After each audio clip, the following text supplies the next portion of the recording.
so dark. I really got to do something about this lighting situation. Just like block that whole thing and that lights up the room a little bit better. Whatever.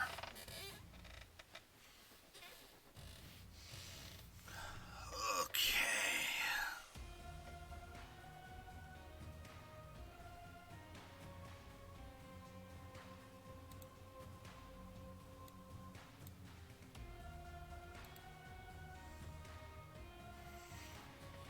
Ba-na-na-na.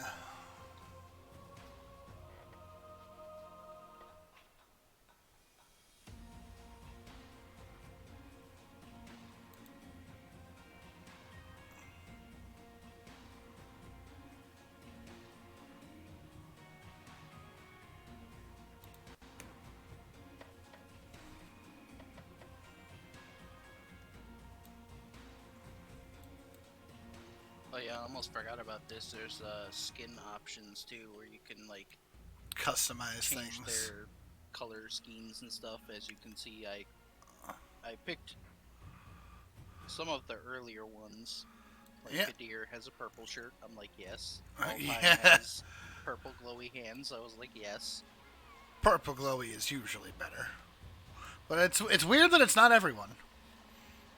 Just cause, yeah, I think it's cause the new age stuff hasn't been expanded on yet. I guess. Okay. Well, you can like put skins on the monsters themselves. That I think is fairly new because I don't remember seeing that before. And yeah, card sleeves. Yeah, those are pretty cool. Yeah, I like it. That's the one deck dungeon. That is the one deck dungeon. I, for Yep. some reason, don't have that. That's a Handelabra game. It is. I don't know why I don't have that card back. I'll have to fix. Might be part Sure, of I'm one of the gonna do that. DLCs, I guess. Maybe. I'll put that on because it's cool. Oh, and player cards. You can change the card back of our cards. I really like some of those. Yeah. Yeah, like those last two in particular. I'll do that. Oh, then yeah, and you grabbed the same playmat that I did. It's Yeah. like there's like it's Gravehold but blue. yeah, and there's rock, Yeah. brick. Well, that's one deck dungeon again though. Yep. And then just things. So. Oh man.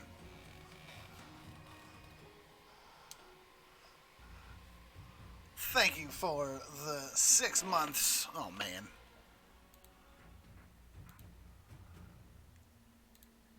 That's on Shen can't stay. Ultra Trumps forever.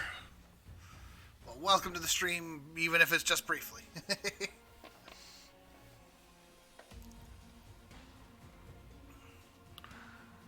Oh man. Now through July 7th, save on all your favorite Handelabra game titles, huh? That means that. Oh, it's because I have. You know what? I have one deck dungeon on the Switch. I assume that you have it on Steam. Which is, No, actually, No? I have it on my phone. I don't know then. I don't know why you have card back that I don't. I'm jealous. I'll have to look into it. Cause I'm more specialer. That's true. Our family's always said that you were special. Yeah. Okay, so where were we? Expeditioning? Yeah. So we're 2 for 2. We're doing great. And we're always gonna win forever. Yeah, that's the idea. As silence falls over the battlefield, you inspect your adversary, Arachnos. Makes more sense, he's a spider. Well, he's dead spider. The only good kind of spider. Oh, poor spider. Not this one. This one deserved to be squished. His ambition became more powerful than the Nameless made him. His ambition to become, there we go, more powerful than the Nameless, made him the enemy of the very people he was trying to protect, just like his teacher Zaxos. It pains you to see such promising mages lost to the temptation of breach magic. God, Zaxos is a dick. Yeah, a little bit. Rhea rushes towards the still swirling breach and grabs Saskull, pulling him free. Saskull? Saskull. Yeah, that one. Nah.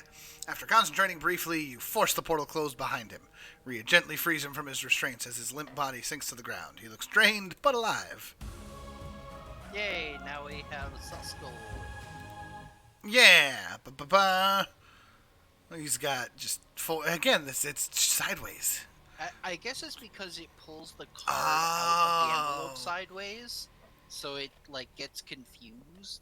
That's a good possibility. He's an aristocrat. Yeah, he is. He's wearing purple, and his special: energize any player's breach that is not energized, or de-energize the player's breach. That player gains 4 life. That's weird. It is weird, and of course we can't see his cards here anyway.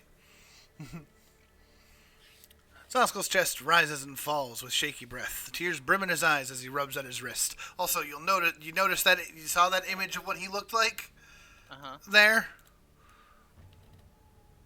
That yeah, Brahma was wrong. I'm a failure as a leader. Arachnos captured me, and I could do nothing but watch my friends fall one by one. Saskull, something's wrong with your eyes. It's like your pupils are gone. The void essence must have been starting to warp me. That kind of power is more than any human should bear, even just the amount inside of me. Saskull grips his arms and shudders. It's almost too much. Almost. Tries to gather himself as he leads you to the bodies of his companions who fell in battle against Arachnos before your arrival. He leans heavily against Rhea with tears streaming down his face as you all prepare the ritual for the fallen of Gravehold. We won't let their sacrifice be in vain.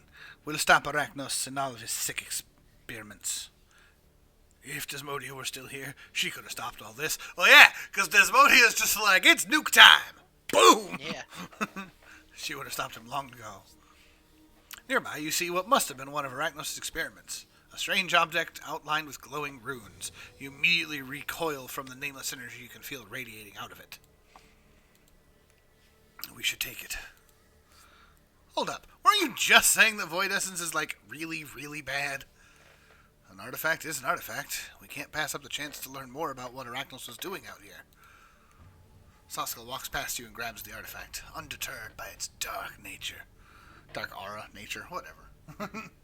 Scott's audio is a touch too low. I fix.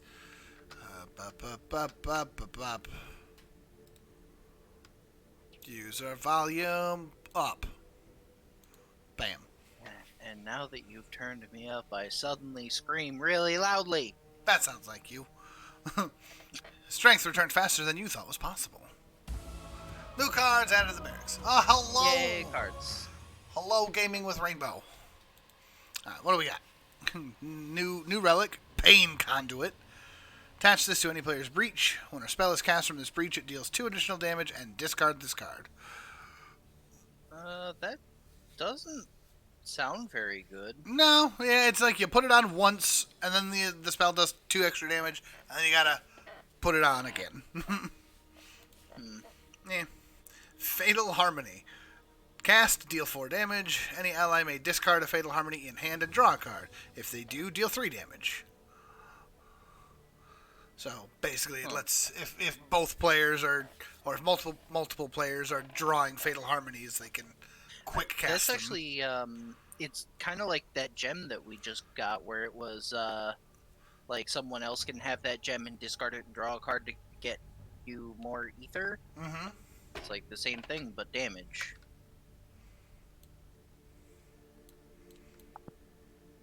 Alright, I'll crank Scott and see what happens. Bouncing Boom. Does 2 damage, and then next turn does 2 damage. That's kind of cool. I mean, well, actually, that could really be good for you, because your whole thing is you have one breach that gets really, really strong. That's a good point. And then you cast that from that breach with, plus 4 damage, and that's basically a 12 damage spell. That's true. That's true.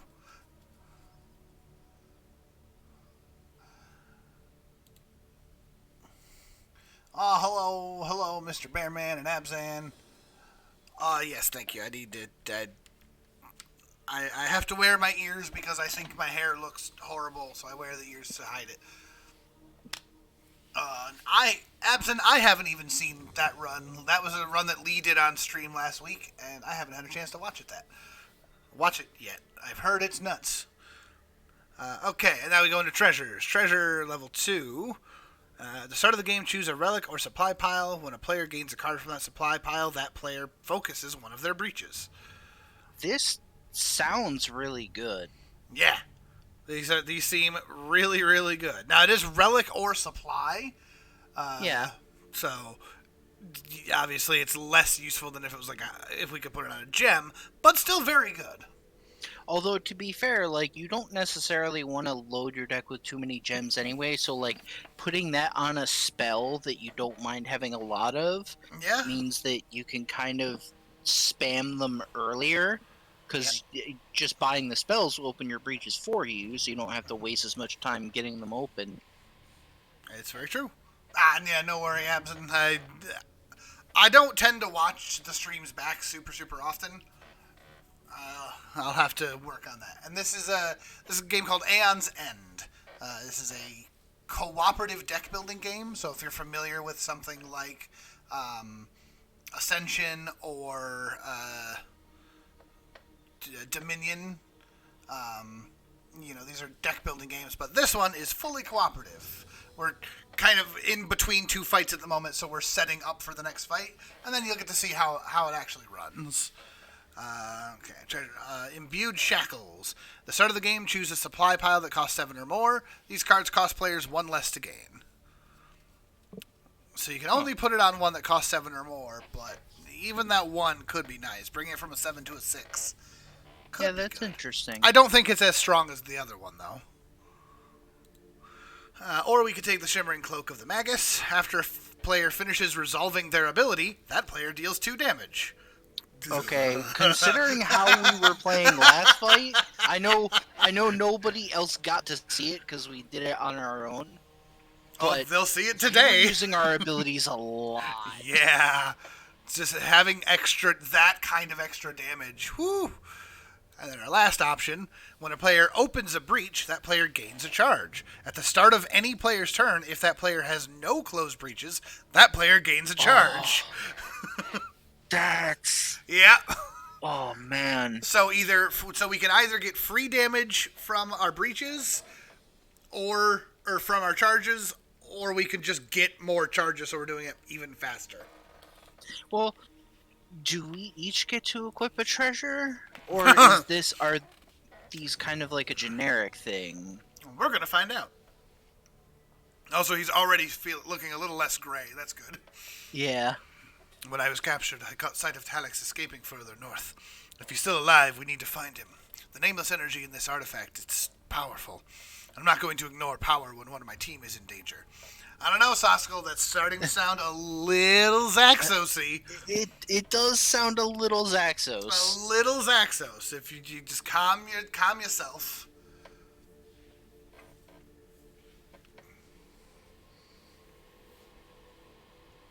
There are a lot of grim-sounding terms, and there's a lot of grim stuff in this game in particular. I mean, to be fair, this game is very grim in general. Like, the whole concept of this game is basically that humanity was nearly wiped out when these horrible nightmare creatures started appearing all over the world from some other dimension, and the remainder of humanity basically had to hide in an underground city hoping that they didn't show up and murder them. Yeah. So it starts out pretty grim. That's a good point. The main bastion of human civilization is called Gravehold. Exactly. It's not exactly Happy Home Academy or something. I promised his son I'd bring him home. You've been trekking through the woods for hours before Sahala suddenly stops you. Everyone, hold on. I think I see something. Is that a person up there? Talix? No, it can't be. Talix isn't that old. The group approaches the old man, who is collapsed against a tree, surrounded by a pile of yellowing bones. The man looks haggard, his skin gray and drooping. In his hand, he's clutching the distinctive chain that Talix always wields in battle. But the Talix who left Gravehold in Commander Sasko's retinue was only a few weeks ago was a young man in his prime. Nothing like the shriveled husk sitting before you. Shriveled husk is a bit harsh. He doesn't look that bad. Yeah, he does definitely look old, but I don't know that I'd call him a shriveled husk. Yeah. And, I mean, these are breach mages. Shriveled husk ain't right no matter what you do. In spite of that, Sasko rushes over immediately and kneels beside Talix, laying a gentle hand on the side of his face. Commander! Just full-on old man. Shriveled husk! Talix husk is a pained wheeze. Be careful, it's still nearby.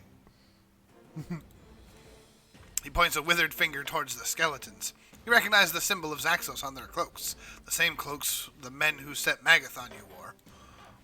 Talix is overcome by coughing.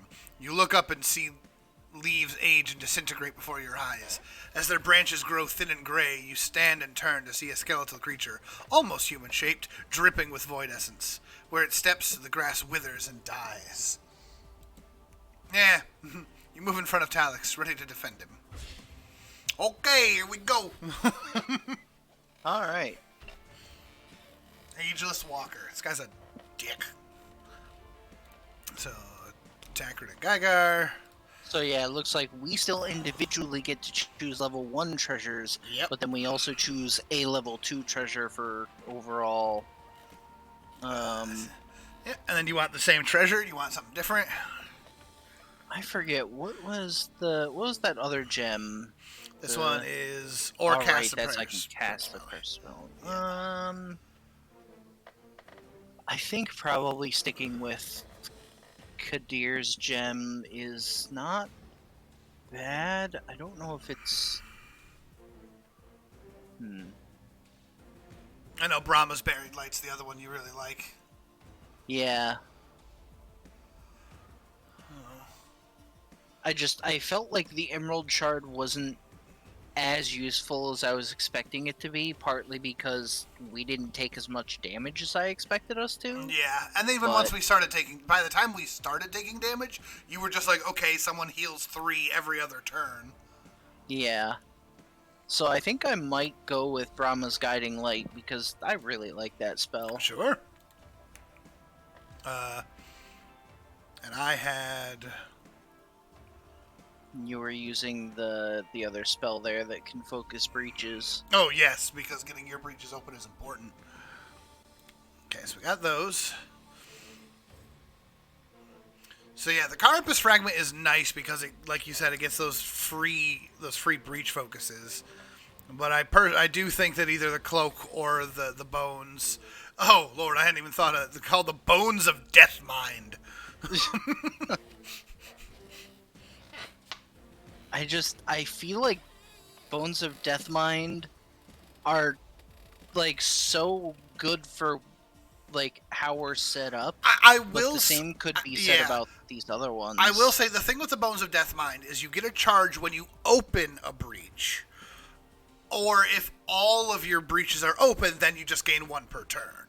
So yeah, so it's not super useful early game, but later on. Later on, it's good, and then obviously the damage is the same thing, but it goes off whenever you're, using your charge. So. And yeah, like we could obviously make a -1 cost on a pile, like make this 8 cost card a 7 cost card. But I think definitely what was that first one again? That one is the choose a relic or supply pile, and just when you buy a card from that supply pile, you get to focus one of your breaches. So I do think my vote is for the Death Bones. Death Bones, I think I can agree with that. I just want to see, yeah. Okay, so we get 1. So all right, and then for the supplies, we still had things that we wanted to get rid of, and we have the new relics, which I think we both agreed that Pain Conduit was meh. Yeah, that one just doesn't feel that good. I mean, the reason that it exists is because it's a relic that you can use for damage boosting. I'm just used to, which admittedly is not really fair because we're in a restricted setting, but I'm used to relics that do that better, like Blasting Staff, which is just like, when you play this, you instantly cast one of your prep spells and it does +2 damage. Like, that to me is way better. Well, sure. But we're early on in a restricted setting, Yeah. so. And yes, and if anyone's interested in this, it's currently on sale. Because everything's on sale. Steam Summer Sale. Woo. Yeah, early D&D vibe. Yeah, absolutely. All right, and then we have Fatal Harmony and Echoing Boom, which I don't dislike either of those. I sort of wouldn't mind, like, replacing, well, because our 5-cost spell is good for dealing damage, especially for the value of it costing 5 and essentially doing 6 damage. It's true. But, like, to keep a good scale of cost going, That's the I one that wouldn't would mind replacing that with the 6, unless we want to replace the 3 with the 6, because that 3-cost spell, we've never used it. I agree. But I think, I mean, we could, if we wanted to, replace the 3 and the 5 with the 5 and the 6. Yeah, we could do that. That way, we still have... Because, like, Imbued Smash is 4 damage, and then you can discard an additional card to do 2 more damage to the Nemesis. And then this one, for the same cost, is deal 4 damage, and if the other player discards a Fatal Harmony, they can replace the card and deal 3 damage to whatever they want. Yeah. And then, like you said, I think Bouncing Boom is going to be very strong for me in particular. Yep. But I'm going to also have to... Yep. I was just thinking the same thing. You have to put that there, and then... Yeah. That. There we go. Okay. So we got our extra treasures individually. We got our big treasure up there. That's going to be great late game. We got our supply piles. Still want to get rid of this gem at some point, but... Alright, I think that's good. Yeah.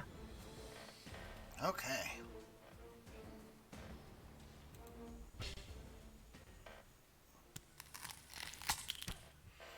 Okay, so yeah, he's immediately exiling Spirit Lift, a copy of Spirit Lift. Oh yeah, so let's go over what he can do. First of all, he's got 80 health. When he unleashes, anyone has to exile a card in hand or the top card of their discard pile. Okay. When cards are exiled, they go into this pile here. We can buy those back at cost +1. Mm-hmm. And that's it. That's all he does. But he's just got a lot of health. He does have a lot of health. Yeah. And he's kind of a jerk. Always like to see a game where a single card can have 3 sentences of text, all of which sound like complete gibberish to people who never played it. It's true.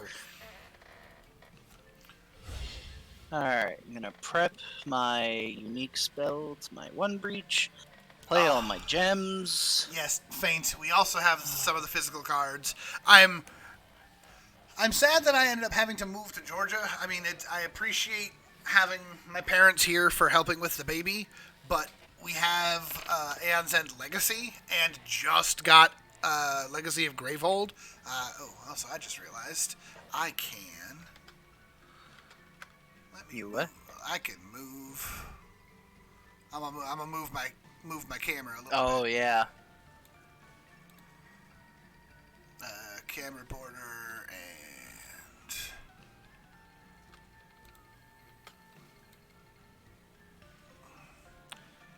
put them down into that corner. And then people can see the stockpile. There we go.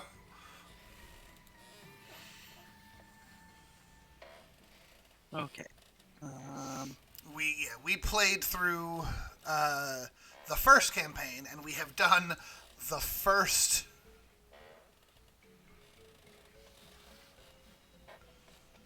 We did the first campaign. I was louder at the side of my mic? Or is it just because I'm not being right at it?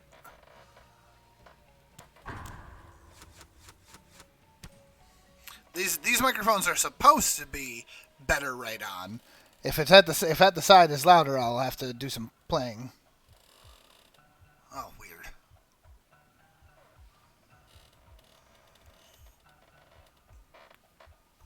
Ah, hey, the great Alexander.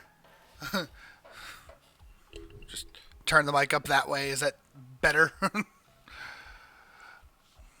the great Alexander as opposed to Alexander the Great. I like it.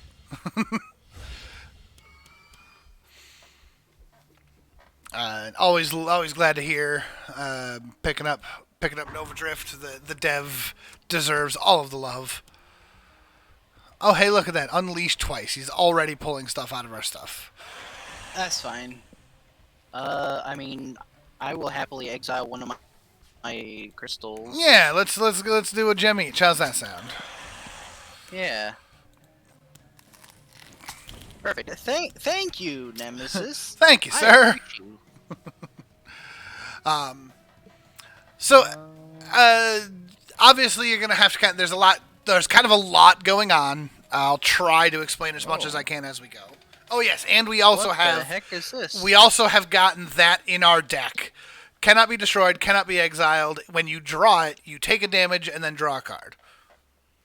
So every time we cycle through our deck, he's just gonna get a free slap. Oh, is that just a thing he does? Yeah. It was part of the setup, unfortunately. So it's on the other side of the card that we can't see. Oh, there it is. There you go. Each player places a Curse of Aging card in their discard pile. The top card of the most expensive supply pile is placed face up in a pile. This pile is the exiled pile. So that Curse of Aging card is just a card that we have forever, basically? Yeah, and we cannot get rid of it. I mean, isn't there... Yeah, it cannot be destroyed or exiled. Yeah. When it's in your hand. You take it, you suffer damage and draw a card. So at least it replaces itself, so it doesn't clog up your deck, but it also means that having a thin deck is going to be a problem. I can give you your Exo Granite. I wouldn't say no to that. You'll take a damage, but, you know, That's it's fine. inevitable. It's inevitable. So, because he's doing that to us, I really will need to get my healing online quicker. Maybe I should have taken the Emerald Shard, because that would have been perfect for dealing with that. Right. That's right. I'll work on getting that open for you. Heck, you can just start focusing breaches. You can... Yeah, I might even just open the second breach. Yeah, just get this open early. Sure.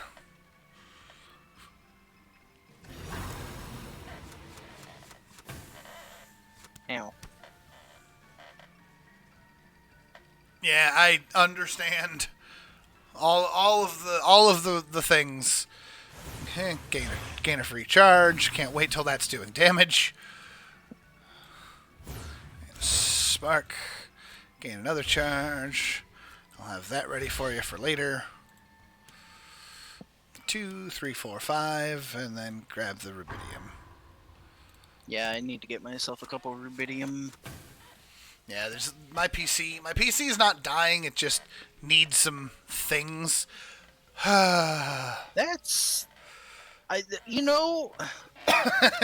I know I'm probably not going to feel this way later, but so far I like this guy. He's just exiling our cards for us. It's great. Yeah, no big.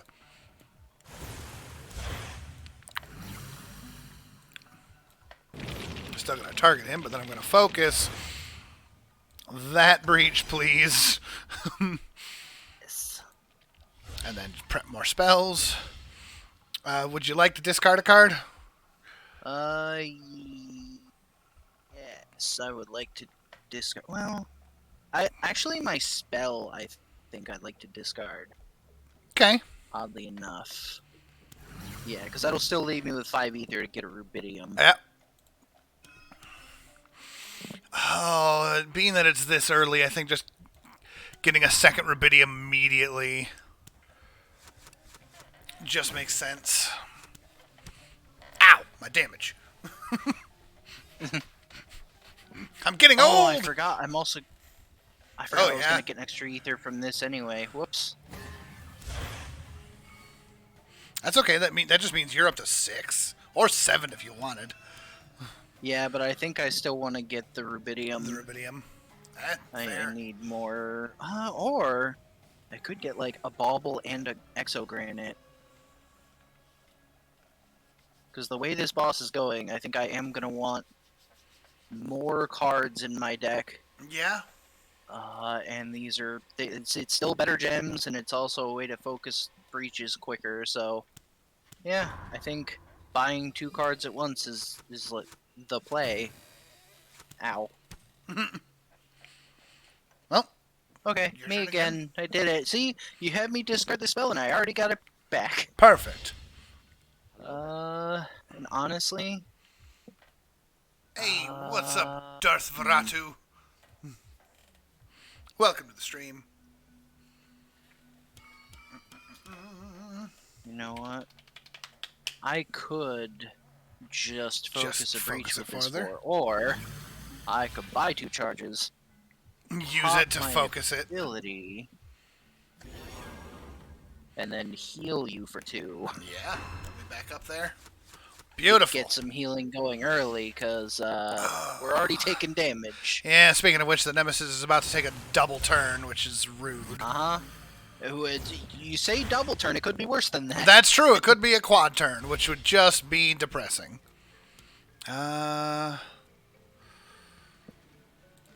that's fine. 3, 4, 5. Do I go nuts and grab a third Rubidium? I want to start doing nuts things, but at the same time, you know what? 2, 4. Let's get that surging. And I'm actually going to buy one of these gems back. That's not a terrible idea. I was thinking about that earlier, too. I'm like, if we're destroying our crystals, like, we can easily just buy those back for 1. Any player exiles a spell. Yeah, any player exiles a spell in hand or discard pile, and then Gravehold suffers 2 damage. So, well, do we have any sparks in our discard piles? I do have a spark in my discard pile. And then, I don't think I even have a spark. You don't have a spark. You only had the one, and you replaced it with Brahma's Light. And my unique spell. Yeah, and so your I have unique 2 spell. unique characters. Oh, that's true. So yeah, get rid of that spark. That filthy, disgusting spark that we didn't want anymore. No, but I've been doing. I've dealt 3 damage to him already. Hissing acid. 6. Whew. Well, I mean, we'll get rid of that. Click a card in hand to exile. What is he doing? Oh, right, because he's just players collectively exile 2 hand. cards in hand. So, I mean, I've got gems. If you're... Oh, I have exactly 8. I want it, but I don't think I can take that, because we're going to have to get rid of these. So, I mean, I guess just get rid of some crystals. Because I don't think I want to lose the torch this early. Just 1 each? Yeah. Or do you... Yeah, that's fine. I'll still have 4. I can do things with 4 ether. Enveloping ooze. Ugh. Gravehold suffers damage, and we discard a card. Okay. Okay. Hey, Primer Dimer. I could make you okay. draw your surge, and you have 2 breaches, so... Yeah, so every character has a unique starting deck. For the most part, it's 8 crystals and 2 sparks. That's the general default, and then there's variations depending on the character. Crystals are your resource gathering cards, and yes, that is Scott. They are just, you play them and you Hey, gain Primer. a crystal. You spend the resource, which is called Aether, and you use that Aether to buy more cards that get added to your deck to do that let you do all sorts of things. You also start with 2 sparks, again varied by character, and sparks are spells that just do 1 damage. All spells in the game are, you have to prep them to a breach, and then next turn you can cast them. Of course, what's he doing? Any player discards the top card of their deck. What's the top card of my deck here? Top card is a crystal. Mine. Oh, that is yours. Yeah. And then I have I don't mind discarding a crystal. Bam. Unleash. He's exiling things. Gravehold suffers 1. A player suffers 2. Yeah. Okay. I mean, I don't mind discarding a crystal. Go I got for it. 5 of. And by discard, I mean, you know what I mean. Right. Then I guess we'll have you take 2.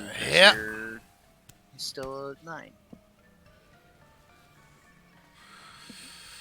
Okay. Charge and We've 1 got a few damage. turns. I'm starting to do damage from this breach now. Okay. Would you like to discard a card to gain a charge?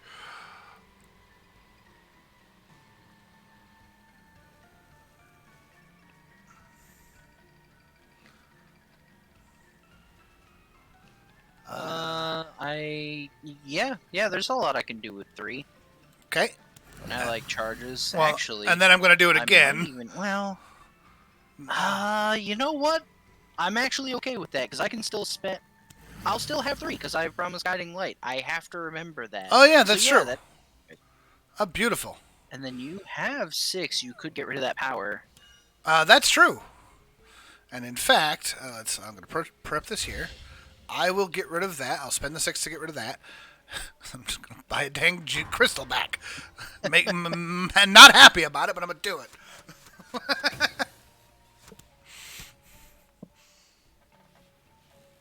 Alright, and then Promised Guiding Light.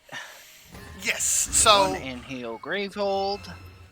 The core things that we're trying to do, up in the top of the screen, like top just right of center, there's the 77 in red, that's the boss's health. If we get that to 0, we win, in this case. The 25 is Gravehold's health. It kind of just represents the morale of the people, the health of the city. It's kind of a little bit of a nebulous number, but if that reaches 0, we lose. We have our individual health here. I have 6, Scott has 6, so we're both doing just fine. Yeah. I'm actually going to just do the 2. I'm just going to do the 2 damage, I think. Just get rid of him. And then prep you. 1, 2, 3, 4, 5. You know what? I'm going to break this gem here. And get this echo started. Yeah, we haven't bought, like, any spells. I know. Gets me again. So, bam. And prep spell again. Would you like to discard a card? You don't have I Brahmas think at the I moment. just want to discard... Yeah, I'll discard that. Okay. Now I'm at full charges. Perfect. And that puts me at 6 again. There. Now I've got 2 bouncing echoes. Because let's just we need a murder. I gotta spend 7 to discard. In 3 turns, he'll unleash twice and exile a bunch of things and do a bunch of damage. But we ain't gonna let that happen. Yeah. Do a damage, gain a charge. Didn't him enough. I missed. Oh, I was gonna say you should put the bouncing boom in there. I should have. That's my bad. Would you like to discard a card? to gain a charge? You're No. considering you're at full charge. Yeah, turns out I would not. And for 5, you know what? I think I'm gonna focus this. Buy that stupid crystal back because I don't trust myself.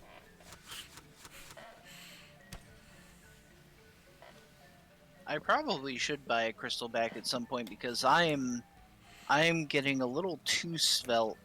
You at least Or bought the realistically- 2 cards earlier from the thing, so I think you're okay. Yeah, and I have 3 exogranites at this point, so I'm doing okay. And ultimately, most of his things are like the players remove cards, so as long as one of us is getting extra. There you go. That's an open 4 breach. Yes. Excellent. And then I think. Oh, right, which gives me a charge. Yes. Yes. I think I might actually break one of these to essentially turn it into a Rubalite. Yeah, that's fair. Because I keep not being able to get a Rubalite, and it's just making me sad. I need to get more ether going. Yup. And I mean, Then... please get Rubalites. I want charges. And then I'm going to do this so that I can heal you for 3. I need to get my ability off more often. Yep. You and me both. I need to prioritize that. And then it's your turn again. Oh, and then it's me again. Do you want Top card to of my draw deck a is card? It would just be a crystal. 4, 5. I don't care. So, murder. Okay.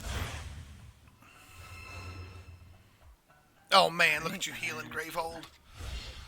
Yeah. That's your job, I guess. That would be...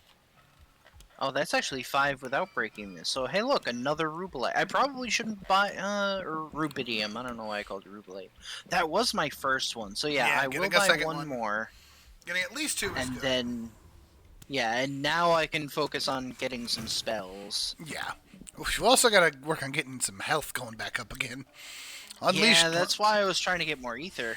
Unleash twice. Gravehold suffers 2 damage. Player with the most expensive prep spell loses it.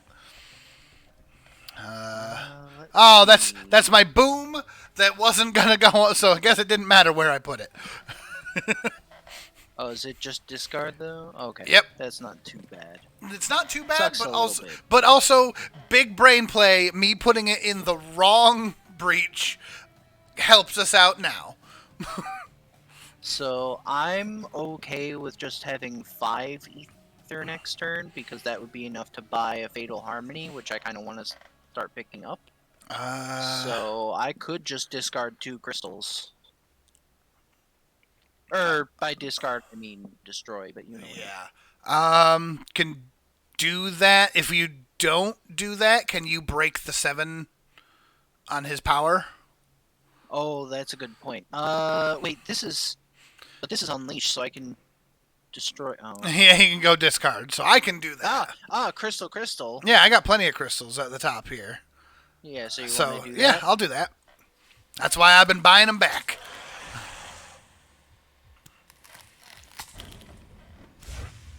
Go.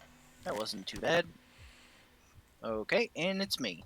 And it's you. And you got Brahma's Light too, so you got even more. Yep. And this will heal Gravehold back up. That's good. And then I can focus an ally's breach. Yep. Look at that.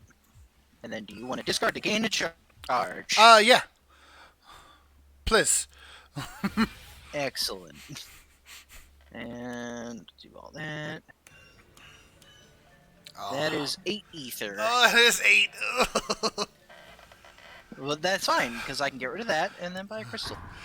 Technically speaking, the boss getting rid of our cards should be good, but if he gets rid of too many cards, it gets problematic later. Yeah, that's why we're trying to be cautious. Yeah. These exiles most and expensive. Yep. That guy's a jerk. He's got 12 health. Ugh. Well, I can get rid of a crystal here pretty easily. Okay. And it was in hand, right? Yeah, it went in hand. So that's fine. Okay. So, we'll start whittling this down, but I want your breaches open. I want all of our breaches 'cause then I open. heal more. And if all of the breaches are open, you just gain a charge per turn. Let's prep you over there. Prep you right there. And then you can put a surge token up to make that boom more boomy next turn. Place a surge token, so that got 2 now. Boop, boop. So it's going to be 4 and 4. Yeah, would you like to discard? Yes. Yes. Okay. More charges. I mean...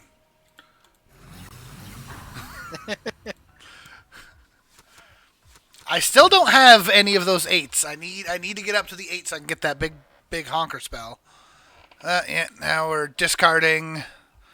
Either I'm discarding... Well, either one of us is discarding a Rubidium. I thought it was... I'm sorry. Expensive card. Yeah, any player... Oh, yeah. Discard's the most expensive card. So, that's I can do it if you think you've got something cool that you can do. I don't have something cool that I can do, but I was going to finally buy a spell because I'm like, I'm not doing nearly enough spell casting. Yeah, I mean, neither of us are. But I think I bought 2 booms, didn't I? So I'll discard it. Exile 2 cards. That cost 2 or more. Okay, that's where it starts to get nasty. Yeah. Alright. I guess I'll just do that. And then you can discard to gain a charge if you want.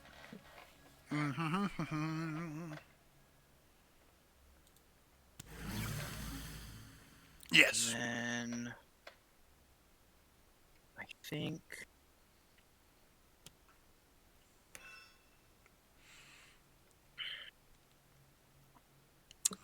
debating. You got a couple of options. You could gain a spell.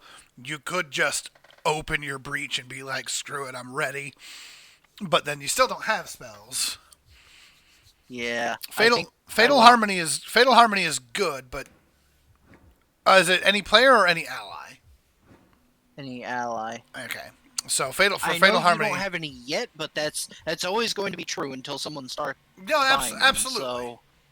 So I kind of, and it's like, the other spell I was using before was Force Amplifier, but this is just a better Force Amplifier because it's always 4 damage, whereas this is 3 or 4 damage. Yeah. So this is already better than that. It's true, even if I don't discard it. More. Yeah. So yeah, I want to get that going. I need to hit him. Ow. All right.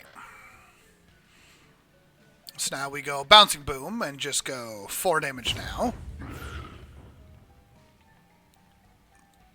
Oh, it's just double cast. Okay. That's pretty good. Oh yeah, when I saw the keyword echo, my mind went to Magic the Gathering, where that means it does it again next turn.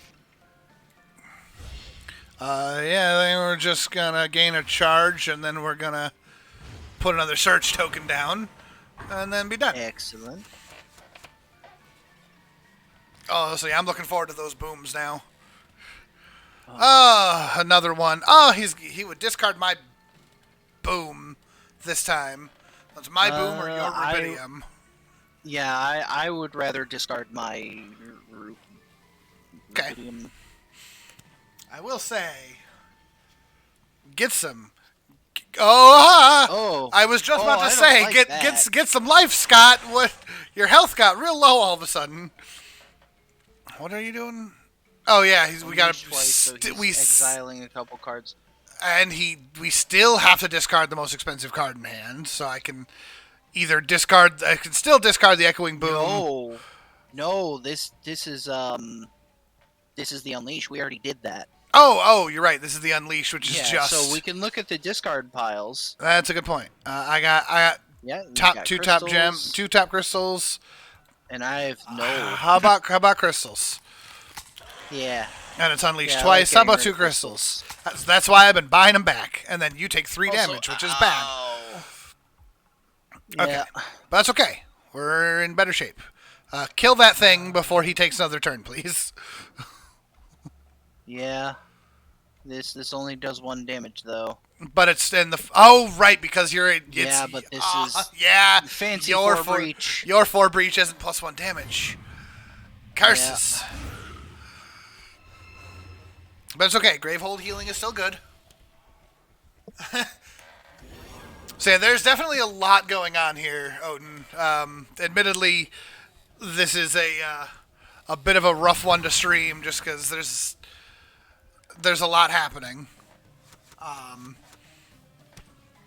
If you're familiar with Dominion, of course it's his turn.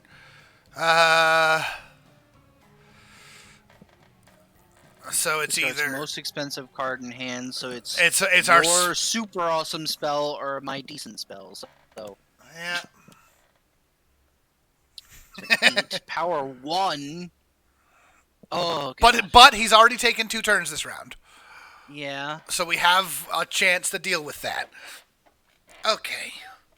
Now I just realized if I can't get my ability off, which I technically can, but if I don't use my ability, I die. You're gonna die. So I'm gonna do this. Yeah, because I can do 1 damage. Yeah, and I'll also get another turn before he does. So big damage on him, plus gain a charge. Prep. And then boom in the big. Prep boom here because that's gonna be 5 and 5 now. Yep. Would you like to discard a card? 1, 2, 3, 4. That's still enough. So actually, yeah, because that gains me a charge even more easily. So perfect.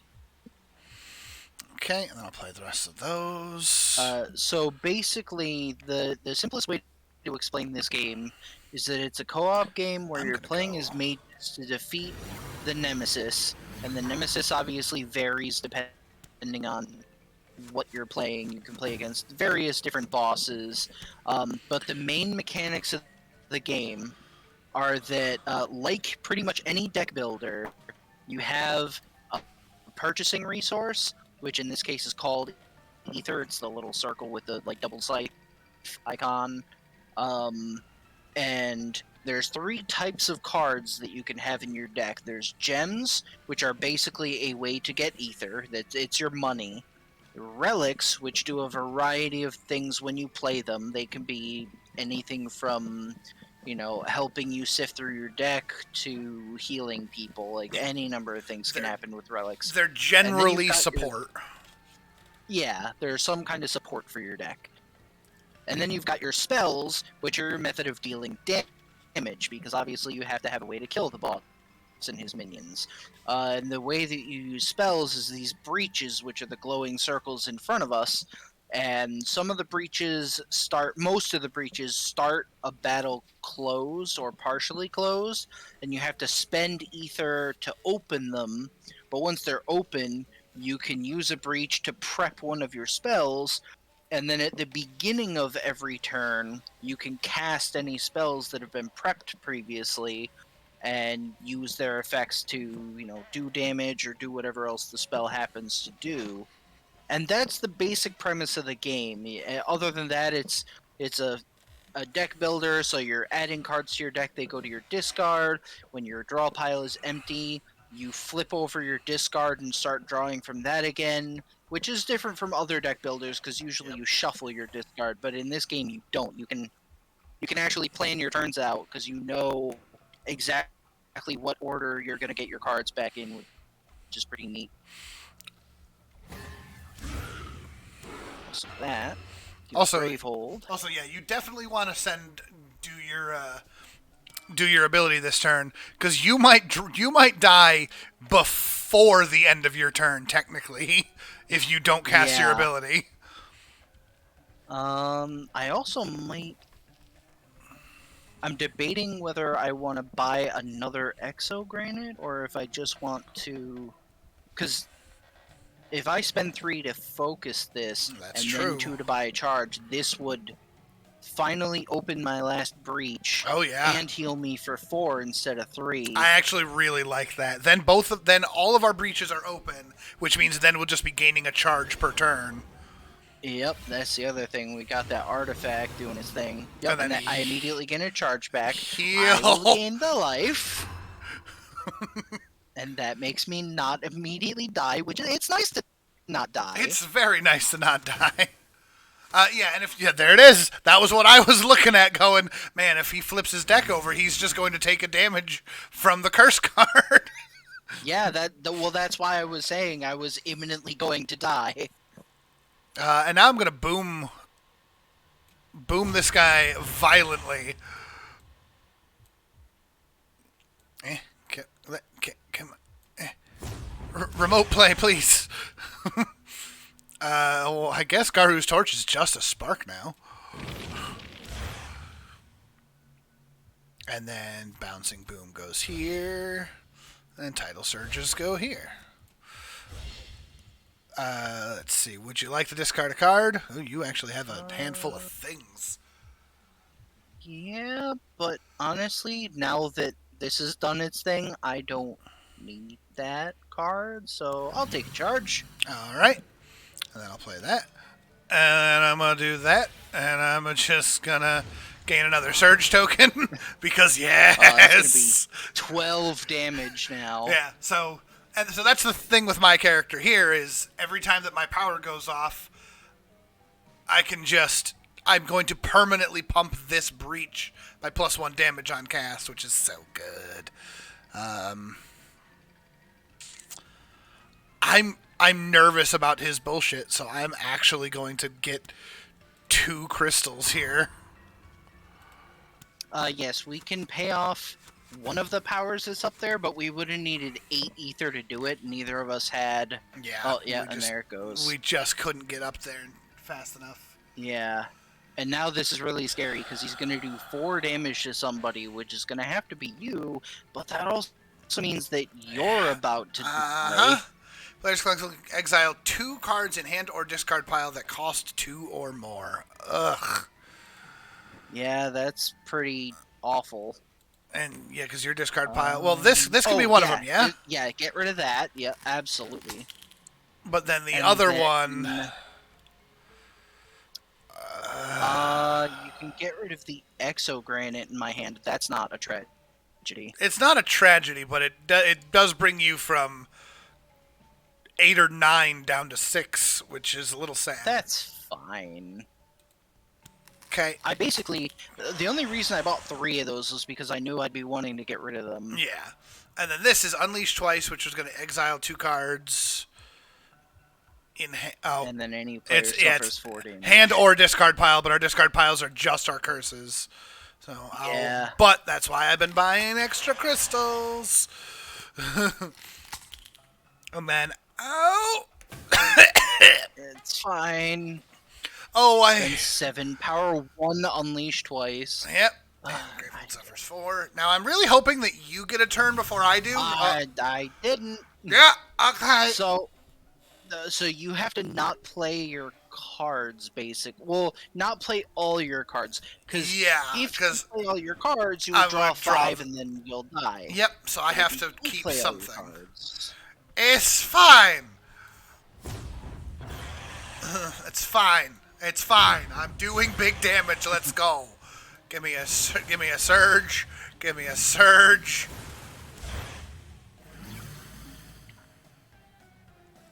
I'm gonna prep the Bouncing Boom. I'll play this. Would you like to discard a card? Yes, actually. Get you more charges. And then I'm going to... That means at the beginning of my turn, I'm ready to do it. And then I'm going to not prep this spell. Because you, unlike other trading card games of this style, you don't discard your hand at the end of turn. You only discard everything that you used. And as Scott pointed out, if this card goes to the top of my deck, I die. So, yep. I'm going to hold on to that. But for 3 Aether, God, I'm going to just get a charge and buy a stupid crystal again. Yes, I'm ending my turn anyway. It's fine. Draw 4. Okay, my turn. I can do things. Yes, you Gain can. a charge at the start of my turn, since all my breaches are open. Yep. And then I immediately use that Hi. to heal you Thank you. for 4. Thank you. There's a part of me that's almost tempted to start buying these caged fires just for the healing. Just for the quick heals, because we're kind of hurting. Yeah, because we're taking so much damage. Would you? I mean, Actually, you shouldn't discard anything for these because you're already going to gain a 5th charge at the start of your turn. So that's true. Is the treasure? Hold on. Is yeah, the start of a player's turn. Dang. yeah, so it would be pointless. Skip. And then I have Skip. 6 ether. I'm Of almost course- tempted to just of be like, I course buy you 3 have charges. 6. I mean, Yeah. look, man, 3 charges is almost ready to heal. Next turn I'll have 3 crystals. I haven't really been buying crystals, so I'm wondering how I still have so many of them. I've been discarding many crystals. I want him to destroy my crystals. I still have too many. It's a problem. Well, they keep ending up in your deck when he does things.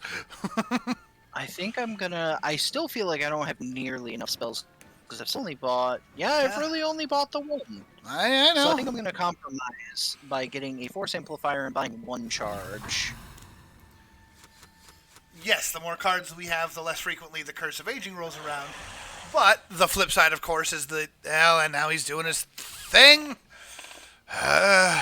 That's fine. I was just saying how I want to get rid of these crystals. Yeah, it is unleashed twice. Not there. Oh, and Not there. So yeah. Okay. Boom. And boom. And then Gravehold suffers. Ugh. Gravehold suffers 3 damage, or any player loses 2 charges. Honestly, that's not bad, because you're healing Gravehold fairly often. Take care, Abson. You could just kill him. I if you could wanted to. just or, kill him. Or I'd just you keep could just go hard boss damage. I think I want to just keep burning this bastard down. Because, you know, if you want to be really spicy, you could just buy another boom this turn. You've got 6. That's true. Also, that's so much plus damage. Yeah, it the is. The fact that you can Garu's Torch for 6. Yeah. Would you like the discard? Oh, yes, because I can't do anything with that 1. Sure you can. You can buy one crystal. That's a good point. But I'm gonna buy another bouncing boom and just laugh my way to the bank with damage. Ow! Yeah, it's like if you could just make it so that you have one of those every turn, like that's a good place He's down to 32 damage or 32 life, and my bouncing booms do 14 damage. Well, I can't do a lot this turn, but finally prepping some spells is nice. He's got us both in like murder territory. Yeah. Gravehold can take the hit, I think. Yeah. Oh yeah, definitely. To discard, destroy 2 open breaches. But Or otherwise, honestly, I'm fine with him unleashing 3 times. I don't want to discard 2 breaches. I actually think I can. I only need my 1 breach and one of these 2. Well, I certainly need all my breaches because my healing is based on how many. Yes, I have. it's true.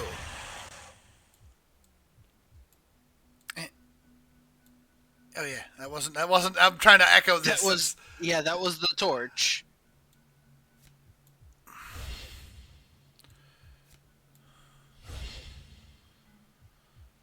Because unleash 3 times is we'd have to break 3 cards, right? Yeah. Can we? I still got a lot of crystals, man. Okay. And my basic bitch spell. I ain't say no. You want to discard a card?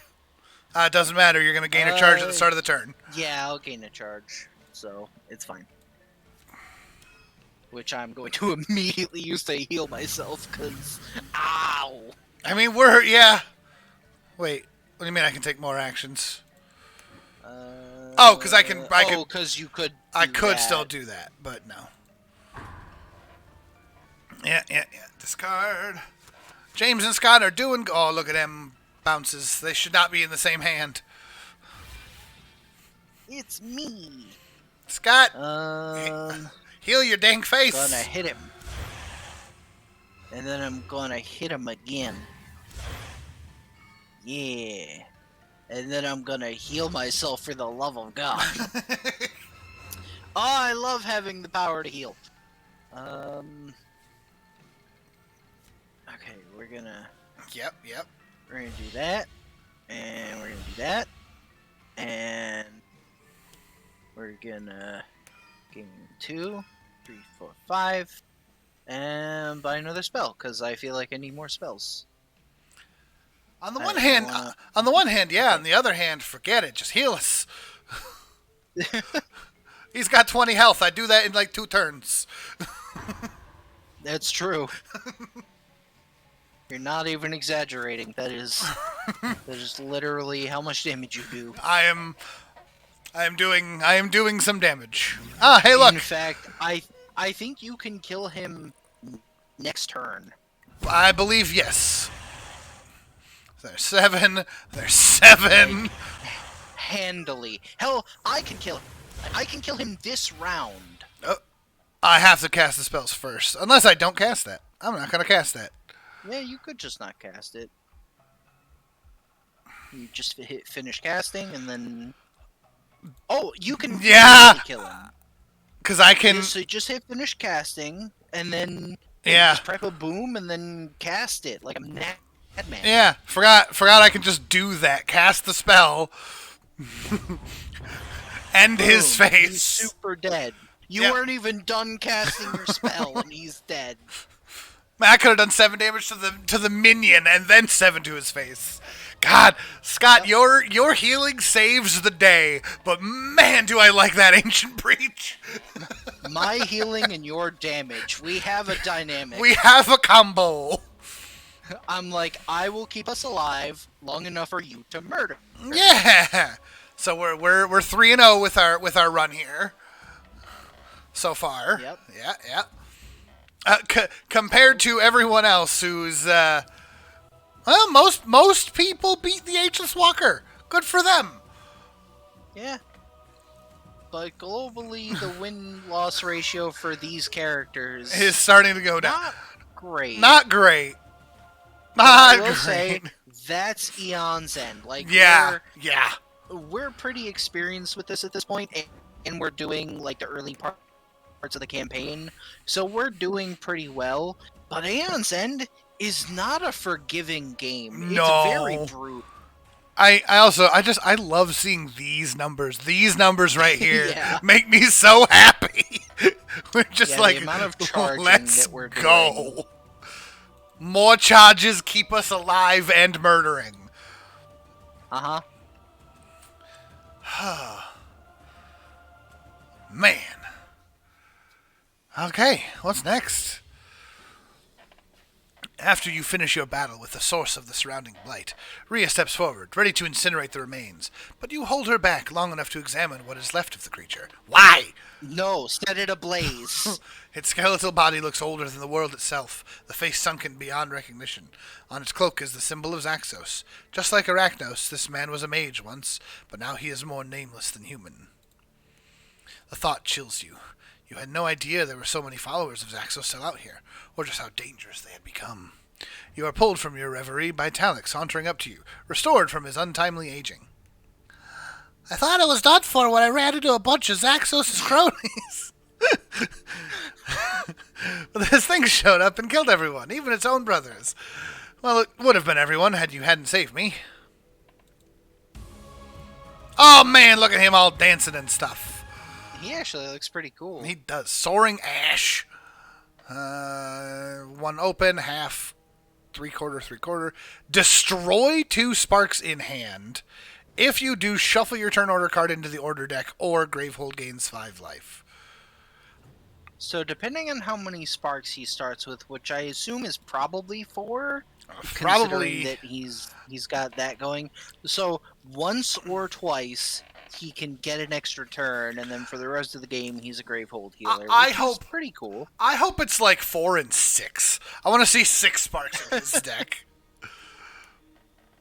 Talix nudges the creature's body with his... Don't touch it! Leave it alone! Look at this Set thing! it on fire already! It's dripping with ooze and gunk and bone. It's literally made of evil. That thing walked like a human, dressed like one of theirs, but there was no humanity behind those eyes.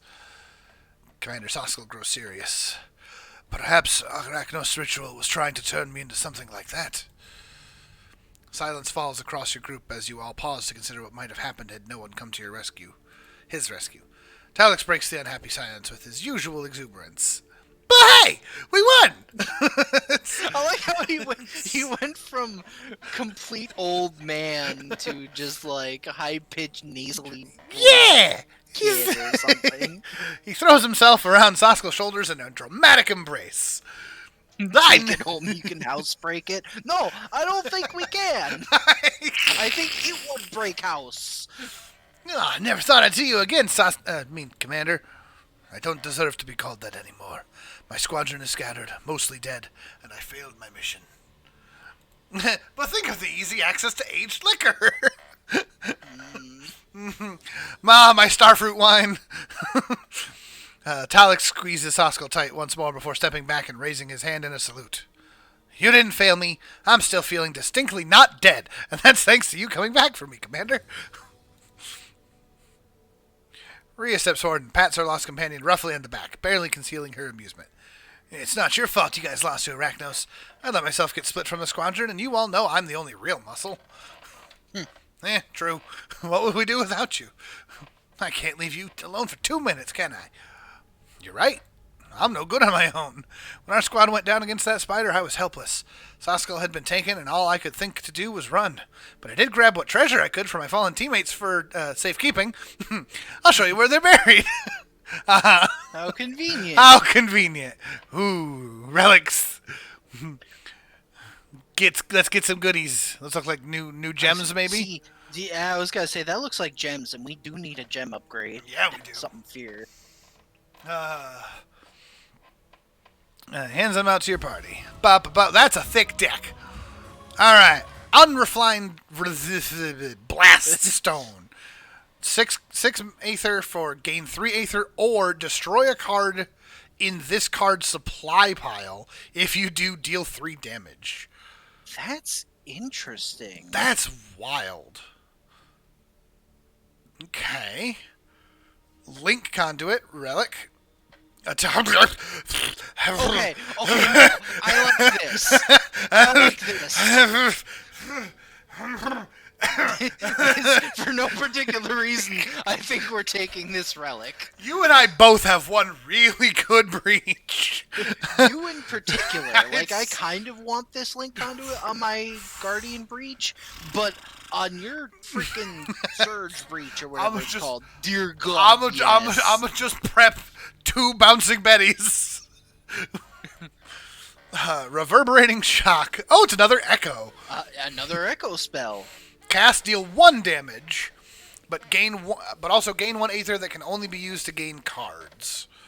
I will point out that in my humble opinion, I think that's better than the Bouncing Boom, because you lose 1 base damage. Yeah. Because it just goes from 2 to 1, but it's 2 Ether cheaper, so you can acquire it earlier. Yeah. And then it also gives you Ether on cast, which ultimately ends up being 2 Ether. Yeah. It can only be used to gain like cards, but that's not a bad thing, considering I'll be able to use it to gain more reverberating Echo shocks. Spells. Yeah. Yeah. Woo. Okay. I like it. Oh, hey, look! When you gain a spell, gain 1 life. Simple. Simple, but effective. The start of your turn, gain 1 Aether that can only be used to gain relics. And when you gain a relic, you may place it on top of your deck. That's neat. That's interesting. We're not really doing much with relics yet, although we're about to.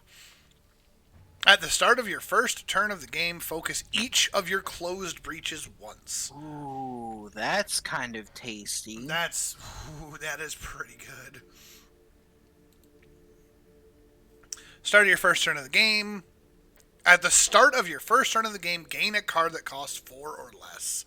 That's also not bad. Scott, I could start with that new butterfly spell. You could. When you cast 2 or more spells during your casting phase, gain 2 ether. I like that too. That's pretty good.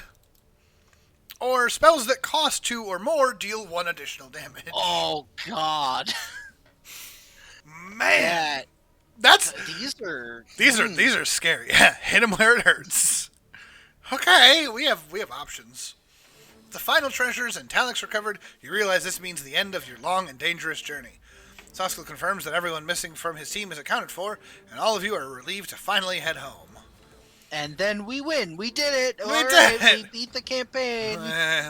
You turn back towards New Gravehold, but only make it a few steps out of the clearing before you stumble on a divot in the ground. Pushing away the dead leaves, you see a gigantic paw print as wide across as your arm. Oh, of course. That's a big paw print. You shiver as a snowflake lands on your cheek. It's just 'cause it's cold. Snow? This far south? Suddenly, the wind picks up and the gentle snow turns into a raging blizzard. Squinting against the storm, you see 6 glowing eyes. I remember someone with 6 eyes. Yeah. Your blood turns to ice. I think he had 8. Did he have 8? I think so. Blood turns to ice as the Nameless lets out a mind-shattering howl. Okay, what's he got? Fenrix. Let's look at his thing first. Setup. Each player gains a position token. Claw cards are placed face down to form a claw deck. If you're playing with 2 players, the Nemesis gains 2 Nemesis tokens. Okay. Great. Unleash, he gains a Nemesis token, and he'll start with a claw in play. At the end of his turn, if he has 4 or more Nemesis tokens, note he starts with 2 and gains 1 per unleash. Yep. A claw is placed into play, and Fenris loses 2 Nemesis tokens. Repeat this until he has less than 4 Nemesis tokens. When a claw is discarded from play, it's placed face down on top of the claw deck, and all position tokens on that claw are returned to the corresponding players. Oh boy. It goes face down on top of the claw deck, which means that, like, there's an order to the claws. Yeah. During any player's main phase, that player may place their position token on a claw, even if it's already placed on a claw. Prevent all damage to claws by a player without a position token on that claw. So we can. So basically, you can only attack 1 claw at a time. Yeah. When the claw deck is empty, the players lose. But he's only got 60 health. Only 60. I am very curious, real quick. It's 8 sparks! He's got a billion sparks. Is even more than I thought. How does he even? Well, because he has gain 1 aether, discard up to 3 spells in hand, gain 1 aether for each spell discarded this way. And you may place this card on top of your deck. So his starting hand can be, I have 5 gems, or 1 gem and 4, somewhere between 1 and 5 ether, and the rest is sparks. Yeah. That's pretty good. So he can actually do this ability 4 times.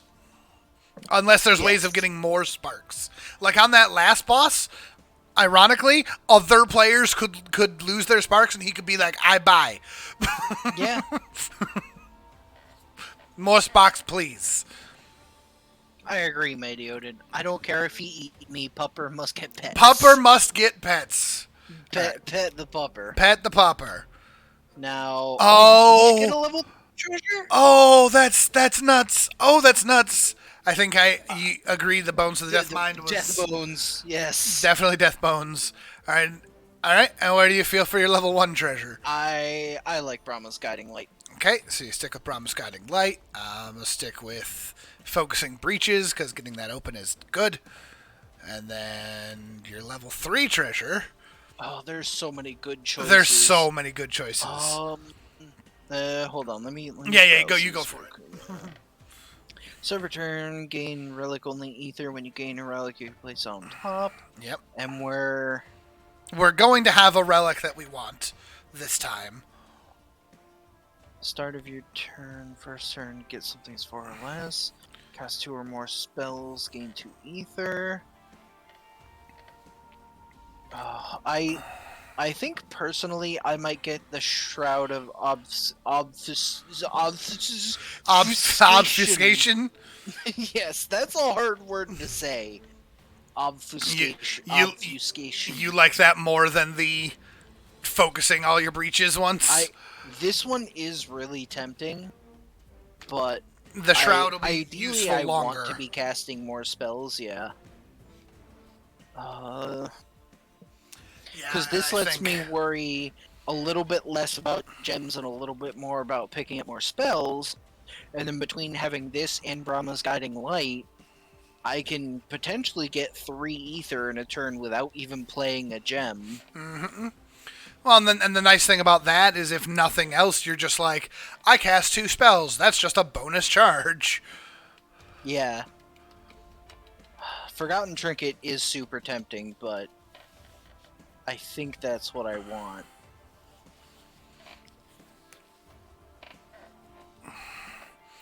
And then, yeah, I'm tempted to just be able to be like, I'm gonna start with that butterfly.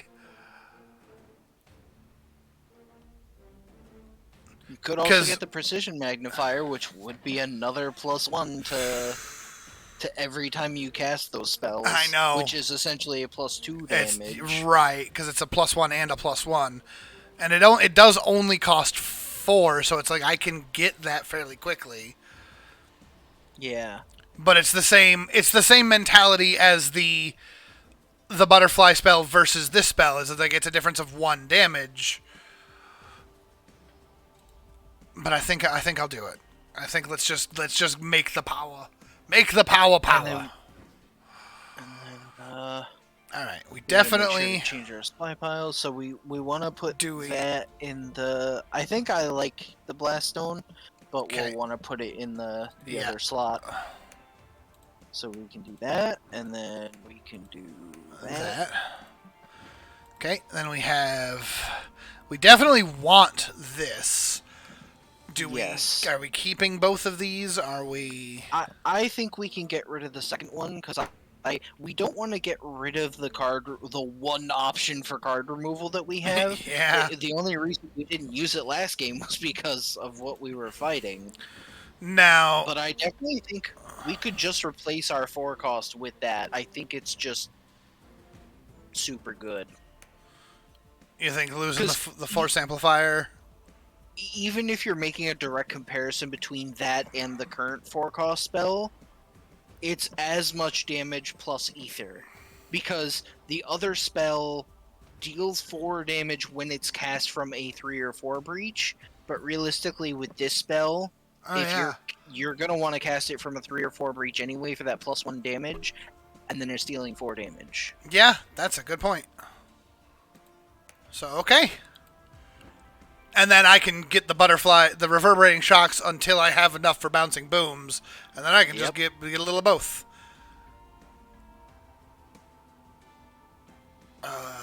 And then just the death bone's connected to the murder bone. Okay, we got a thing, Scott. Yep. Everything will be fine. Difficulty normal. It's going to be good. We could crank it. We could. I'm a little scared about that prospect. No. We'll leave it at normal. We've been doing normal so far. Okay. Oh, of course he's starting. Hissing acid. We've seen that. Hello there. Oh, what up, Seamus the Hug Monster? Okay. Okay, so what's he got for his claws over there? What are those doing? So he's got 1 claw. Oh, that's the claw deck. Oh, they are the same. Not as shown. Oh. Yeah. But they are the same card. Yeah, so you have to claw, prevent all damage dealt to this minion by players without a position token on it. Immediately. Any player may place a position token on this minion. Oh, Yeah. okay. So you can play as soon as it comes in. And then persistent, any player with a position token on this claw suffers 2 damage or Gravehold suffers 2 damage. And that makes sense. Okay. So, yeah. Interesting. Okay. And then he's got 2 Nemesis tokens. Alright. Well. First turn. First turn problems. I might just pick up a reverberating shock myself. I mean, let's be honest. It's damage and ether. Yeah, and it's like, because normally our first turn is picking up the other, that crystal there, the gem. Yeah. The exogranite. But the spell will give us the same amount of aether as the exogranite. Because it's got echo. Especially since, and again, because my level 3 artifact gains me ether. Oh boy. That's okay. Unleash, return any player's position token, which we don't have any. Which means we have to take the other one. Which is suffers 2 damage and discards. And discards a card in hand. Oh. He's already doing damage to us. Yeah. I can discard. Hold on. Well. Oh right. I have 3 ether. I forgot that I don't get to 4 ether immediately. Yeah. I hadn't thought of that. So if you're okay with it, I'd like to keep my 3 ether. Yep.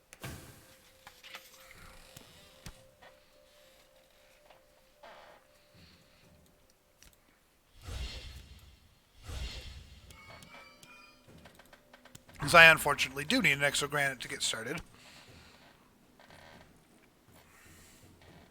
And then... Well, I can accelerate that a little bit. There you go. There's that exogranite. Nice. I'm buying a butterfly. I had a feeling. I mean, or I could go spicy and just, no, I need the butterflies first. They're going to be mana. I think I want to get the Caged Fire going. Caged Fire's good. Because considering he's not going to be he's not going to be removing the cards for us. Yeah, now we actually have to think about that. Or I could get an exogranite. Because right now I'm getting 4 ether next turn plus that. And then these 2 plus 3 crystals, that's 4. Well, really need the exogranite go. Yeah, we'll just get that.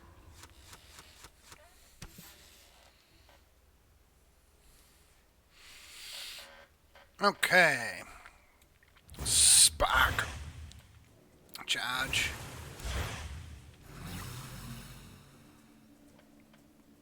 Ugh. It might be worth getting rid of that hissing acid. Because if he gets 2 turns, it's bad. Yeah. It's real bad. That just feels... It feels so sad. Yeah. Ugh.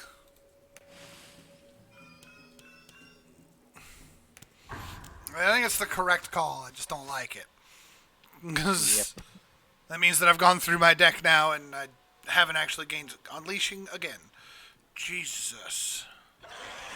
You need to calm down, sir. Here comes his first claw. Oh, man.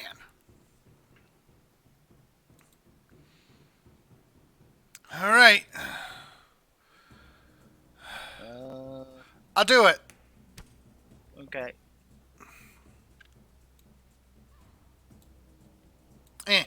Get him.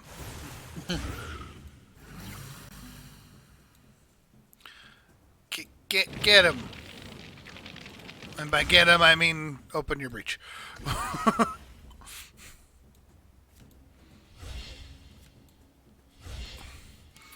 And now I restart my everything.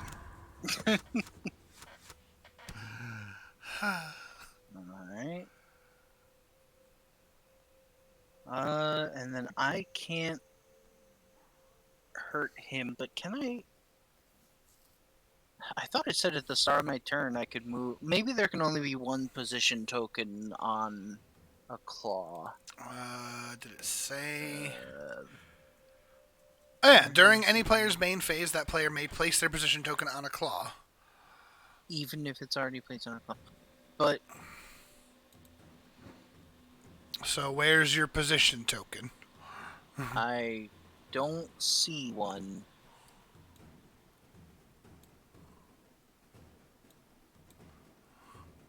Huh. I don't know how that works. Like, I think the boss is cheating. He's not letting me do the thing. There's Whatever, gotta be a way to do it. I think it might be because you already have yours on him. I don't know. Maybe. Oh, see, now... Oh, it's because you have to remember casting your spells is before your main phase. Oh, did it say? It does say during a player's main phase. Oh, main phase. Yeah. Okay. Okay. Never mind. Okay, so that's all. We're just trying to be fast. 3 crystals.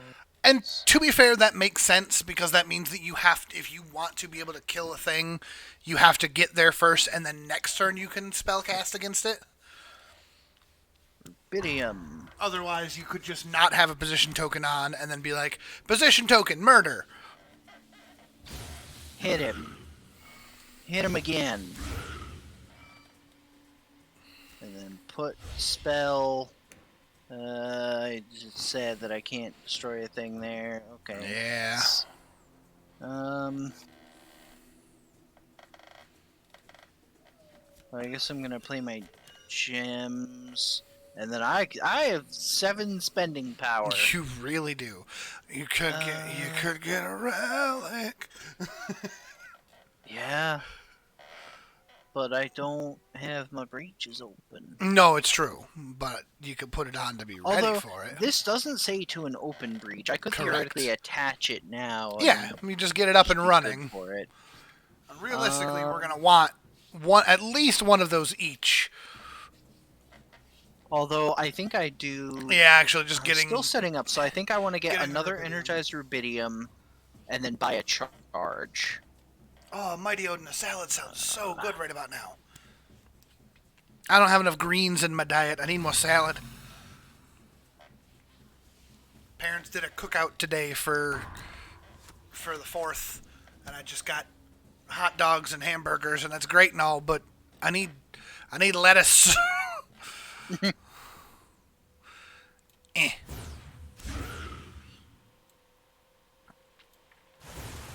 Yeah.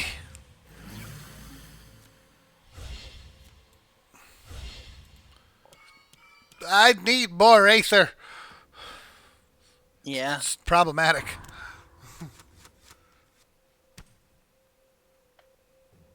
Oh no. Do we each take 2 damage, or does... I think having Gravehold take some damage is okay for now. Because I've seen how player damage can escalate. That's true. Oh, look! Something that makes us suffer damage. Yeah. Also, Bane Commander, I much prefer the Bane Sire, please. That was... the less upgraded version was less scary. It's whatever. Gravehold can take the hit. It's fine. I got this. Yeah. Place 2 claws in play. Set the life of those minions to 2. Do not resolve those minions' persist effects. Huh. Okay, he's clawing again.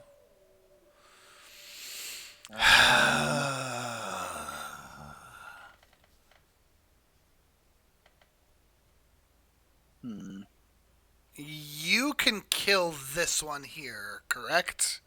Because that's the butterfly, the gift of spirit. No, it's that's not the same one. That's your one. The one that does, yeah. So we stay here and kill this one first. I guess so.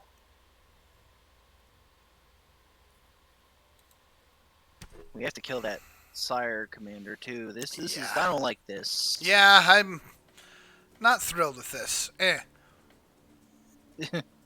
Oi. Oh right, I can't target that guy. I can't target this one. No. Yeah, no, let's just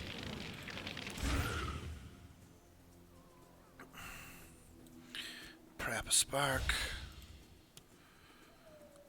2 is fine, because I just need a rubidium, because we're still building.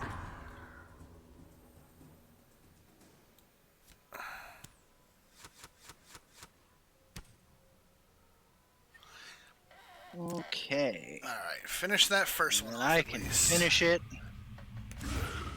That's something. And then I can put my token on that guy. Oh, yeah, I didn't do that. Well, you weren't done with it. You hadn't Oh, that's killed true. it, so we didn't know what was gonna happen. That's true, kid. And then that. You've got a crystal on top. You want to get rid of it? Yes, please. Boom. And then, do you want to discard a card to gain charge? Always. Alright. And then play the gems. I have 5. You could open a breach to gain a charge. Yeah, I could. I don't know if that's... if you've got 5, do you want another rubidium? Oh, you've already got 2. Man, what is Yeah, what I've is already with got you? 2. How'd you do? I'm kind of tempted to buy another reverberating shock. I mean, it's not bad.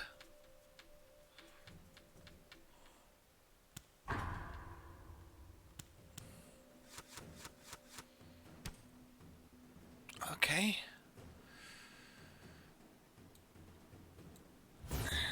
Ping.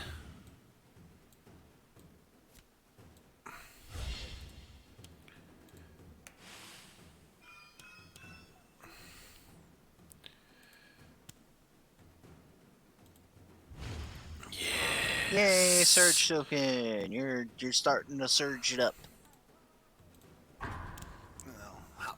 Hop on the bandwagon. No! Stop it! Ow! He's doing things and I don't like it. There are no claws in play. Unleash twice. Otherwise, unleash. Any player suffers 3 damage and place their position on a claw token. Okay. Alright. Are we killing the claw first or this guy? I don't even know, man. They're both bad. I think the claws. I mean, this one's gonna make more claws because it's making him unleash. Oh, that's every time true. it That's goes true. off. So he needs to go first. So, yeah, it's gotta go. Because that claw Like, deck is very small. The Bane Sire, which is the unupgraded version of this card, is 5 health, persistent unleash. This version just sucks more because it has one more hit point and makes people take damage. I hate it.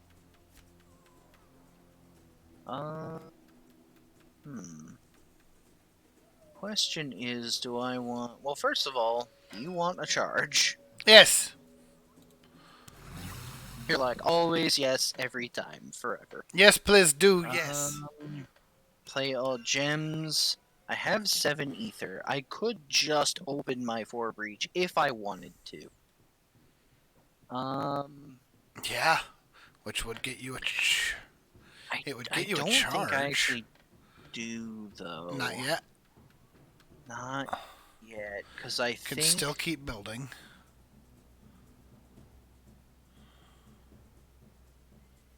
I'm kind of trying to find a balance between... I think... An exogranite and a focus? Exogranite and a reverberating shock? 3, 4, 5... What are you looking for? I don't know. I'm trying to think of what I actually want, and I guess maybe 4, 3. Like, the problem is in my brain, I'm trying to like optimize the amount of ether that I'm using, but that's I don't think that's necessarily the way to do it. I think as long as I'm doing the things I need to be doing, it doesn't matter if I waste 1 ether. Yeah. And don't forget, again, at some point we're going to need to get those 6-cost relics. So maybe I do just open this. Just open that.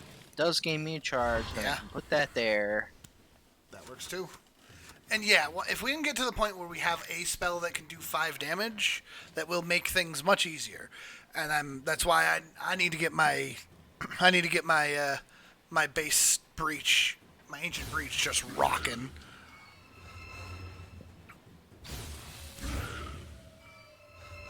Okay, and then we go here. We go here. Play all the gems. And look at that. I've got 7 ether to buy things with. Yep. Again. 2 of it has to be used on cards. Yeah. But I might...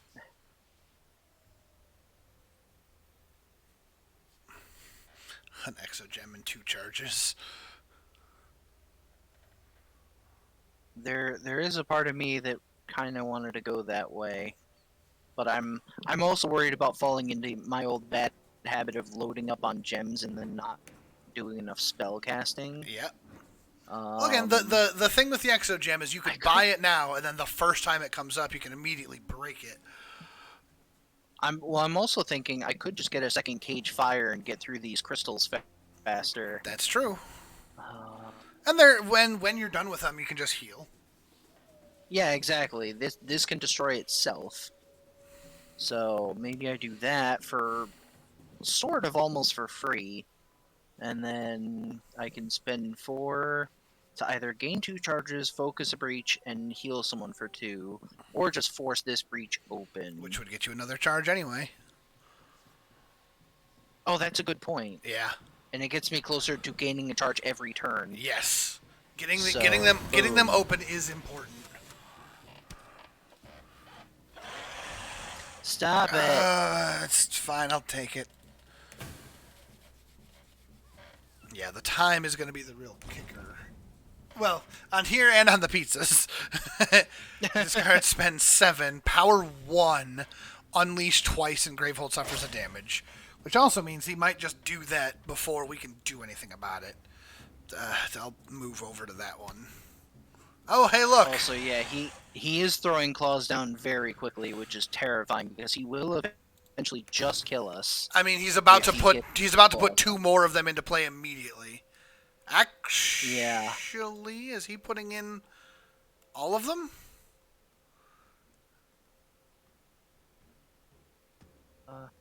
You know what? I'll take this one because I can kill that with my reverberating shock. Yeah. Oh, he's not putting in all of them. He's putting in most of them very quickly. Yeah, it's not ideal. I'm gonna jump to that one. Because I can kill it.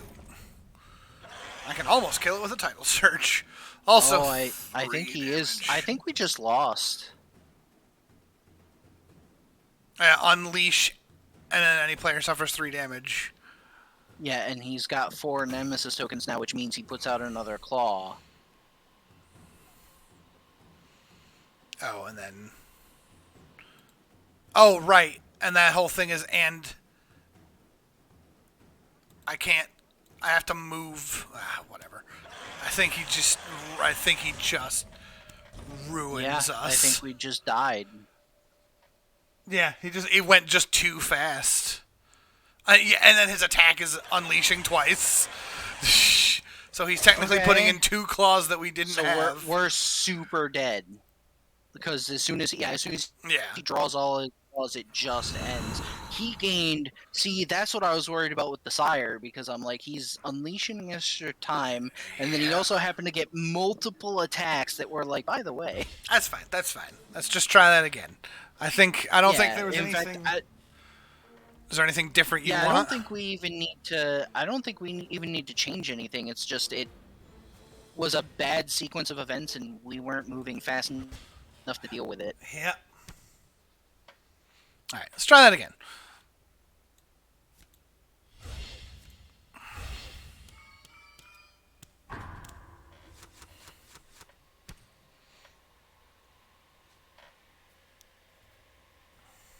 Okay. Cards. I do think buying this first was a good choice. I would love to do that. I forgot that I only have 3 buying power. Oh, hey, look. Hey, look. Unleash twice. So he's already putting a claw in play. You know what? He moves so fast. Well, I mean, he is a big angry wolf. I'll get there.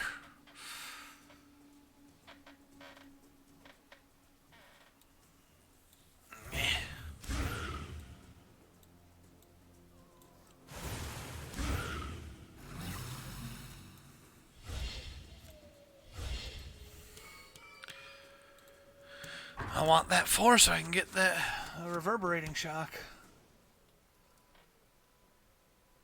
Right, so it's... Letting me draw a card would let me get a reverberating shock. Oh, wait. no, it just lets you prep another one of these, which is still good. But you know, yeah, that's still good. You get a charge sooner, which is Yes. just good things. Yes, charge, please, charge, go. 4. Do you want to come over to this dude? Since it's your main phase? Yeah. And then I almost just I feel like we just need these all day. It's like we do, but we also like there's so much we need to do is the problem. Oh hey look. Oh hey look. Hey look, Bane Commander. God. Damn it. Murder. Oh and hey look, he's getting an immediate my God, turn. Immediately going again. This is the Not one. that we could have killed him yet. But... No. Power 3. Oh yeah, it's the same one. Yep. Okay. And there's no way to get rid of that. It's just gonna happen. It's just gonna happen. So we gotta be aware that it's gonna be place 2 claws. See that's what killed us because it was 2 more claws immediately, and then he also unleashed twice on the other power that went off at the same time. Yeah. So it's just his already right now he's 1 Nemesis token away from placing another claw, which this guy will guarantee he does. Yeah. It's just a whole lot of scary. And then the claw deck only has 5 in it. That's the other problem. Yeah. I think the commander is still more important to go down because that's going to bring more in. Yeah. But we need to be able to do both. Yep. Get your rubidium going because it's big. Yeah. And it gets you charges, which is nice. And likewise, I want to do damage, but I also want to focus breaches. Like... I think at the moment just burning these guys down is more important. And that pains me to say. I am going to destroy that immediately. So I can... Oh, I miscounted. You could get a bouncing boom. To be fair, 4 damage would be very helpful right now. So I think I will. It's not what I intended to do there, but I think it's worth it.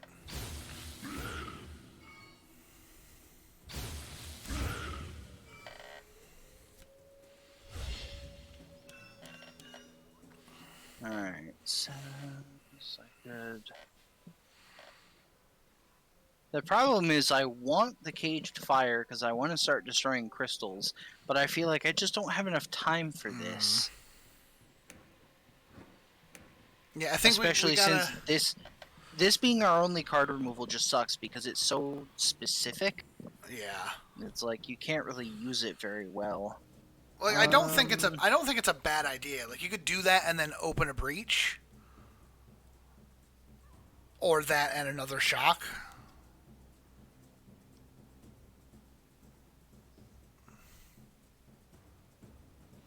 I don't think having it is a bad idea. It just... It's the problem of there's a lot of good ideas. It's just a matter of which one is going to help us the fastest. Yeah. And again, opening breaches gets us extra charges, which is good. You have... I have you have 3 damage ones. Potentially. So, I'll ping him. Get that tidal surge going.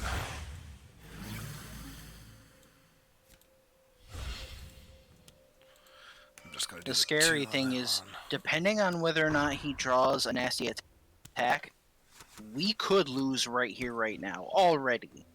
Because he's taking a turn here, so Yeah. he's going to unleash, which guarantees he draws a claw. And then if he gets a double turn at the beginning of the next round, He could it's just.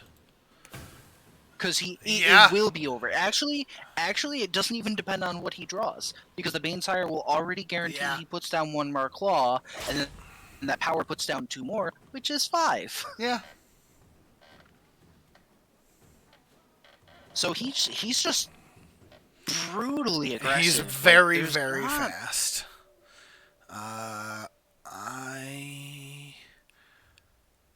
I don't think we Don't need to move our token to him yet. Yeah. Okay. As I say, as long as we can get a turn before he does. Yeah, and I really want to kill that. Because now he's not just automatically unleashing every time. Yeah. And then I can start killing this. And then you want to discard to gain a charge? Yes, please. Yes and no. So, yes, we need to be able to prep our spells to be able to do the damage to knock these things down as quickly as we can. But we also have to get set up. Otherwise, the stuff that he does later is going to be worse. So all of this stuff that we're dealing with right now is only his tier 1 cards. Eventually, he'll move into tier 2, and then eventually beyond that, tier 3, which are just worse and worse. If we haven't had the time to set up, we're going to be in problematic territory.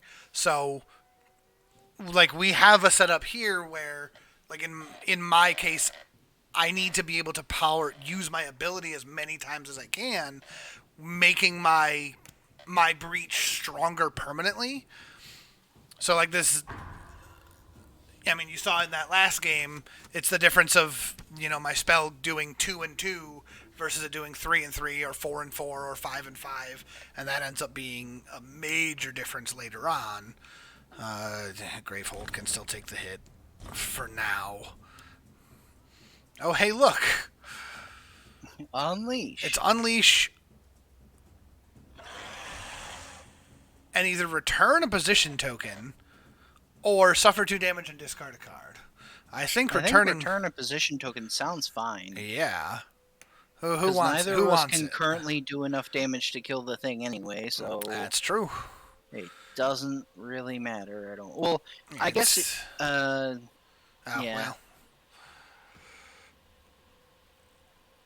Well. And by that logic, I actually think, because we gotta get these open. Yeah. Hey, Luanchon. And fucking get a surge token here. Oh, you should have moved your position. I didn't realize that my my turn was going to auto end there. I wasn't paying attention. That's okay. We'll do the 4 there because we can, and I can't target him. To his face. And that's fine. I'm actually okay with face damage because he also needs to eventually. Yeah. Die. Oh, and I can't target that. Another surge. Okay. Do you want to discard a card?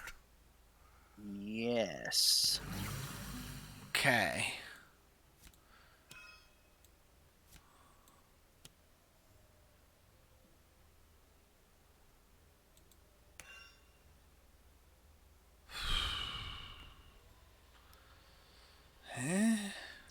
With 6, you could either get the link thingy, or you could get a shock and buy a charge. Yeah, and I don't know. I do think shock charge. Yeah, because the shock is going to help you buy cards too. Like with this setup, honestly, getting the shocks in our deck early is almost as good as buying gems. Yeah. Well, it's better than buying gems because like we're getting ether to buy cards with while also getting damage. Stop with the minions. Oh, these are the little ones. All right. Yeah, and I'll then take one. You take can the kill other. one, and I can almost kill the other one. Yep. Gravehold is starting to hurt. Yep. Oh, That's why I gotta get that breach open. Oh man, gotta watch out. Okay. Gotta watch out for them headshots. Okay. It's gonna do 2 anyway. So I guess I'll just do that. And then...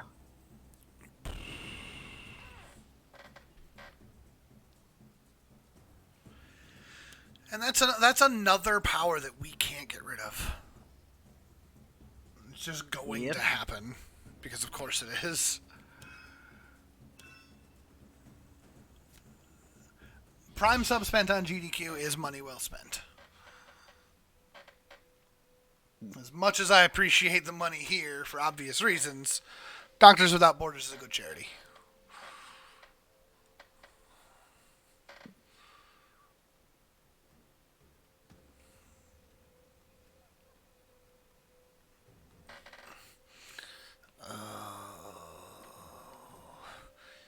How many rubidiums did you get? Just the one so far. But I've also got 3 reverberating shocks. Yes, you do. So it's more breach focus? I don't even know, man. I think I really want to get my breaches open. Like, it needs to happen sooner rather than later. Hey, Exavac, we're playing Aeon's End. And Scott and I have been feeling pretty powerful, but this boss is very fast. I think that we're going to bring it back a little bit. Okay, good. You again. Good. Yeah, get that echo. This is a co-op deck building game. So if you've played something... Yeah, Aeon's End. If you've played things like Dominion or Clank or Ascension... I mean, there's a million of them out there. But this one is co-op. And it can be up to 4 players.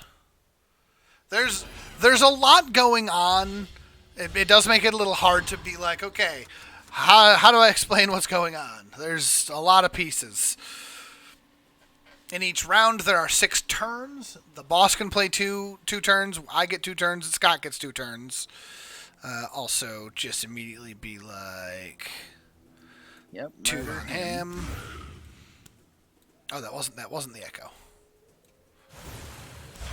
No. Okay, main phase. Let's get up there. If there are no claws in play, unleash twice. Just what a jerk. Yeah, but it'll be the other one because there is a claw in play. Yeah. So he'll unleash once. One of us takes 3 damage, which honestly I'm okay with. Could buy a reverberating shock.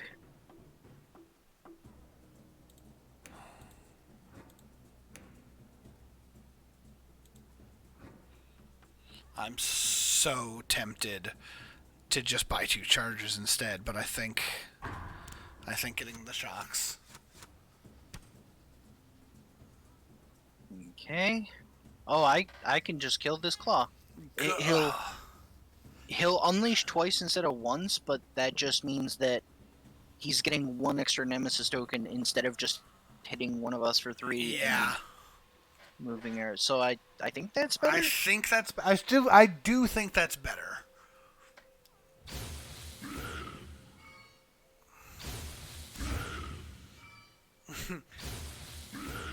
Scott's like, I prep. Also, I can buy things this turn. Yeah, you can. Oh, you mean you can actually buy the friggin' 8-cost spell that we never got up to last round?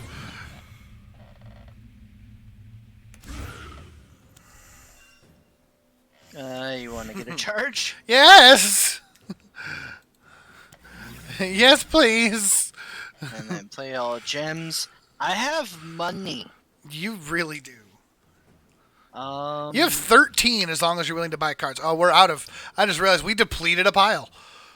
Yeah. But I'm happy about that because that's a spell that's Yeah. very good. So I was like, just buy them all. I'm half tempted to pick up. Yes, Faint. It's like Blurn's Ball. There's a lot of rules going on. I could pick up the Link Conduit now while I have lots of extra money. And then... Yeah, I'm gonna do that. Yeah, I mean, you could buy 2 Link Conduits and just get us set up. Or just, open... Yeah, if you open that breach, you'll also gain the charge. Yep, and then I can focus my other breach. Yeah. Or actually, I can focus on one of yours. Yours are still nowhere near getting opened. Yeah, that's true. I generally like prioritizing your breaches because you having more breaches open means you heal people better. Obviously, I will happily take open breaches. And then either one doesn't matter who I heal. We both got to get them all open eventually because of our... Oh, here goes that. Needle Doom. Persistent Unleash. And Gravehold suffers 2 damage. Oh, that does Unleash now? Yeah. Oh. They're all going to do terrible. Unleash. Like, they're all going to do Unleash now, right? Like, that's just what they're going to do. And that has 12 health. But we need to kill it. That's so bad. I know.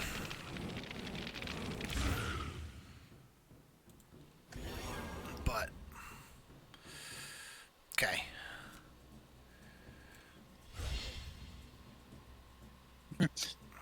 Yes, we're stuffing our trousers, we're focusing on our trousers, etc. Would you like to discard a card?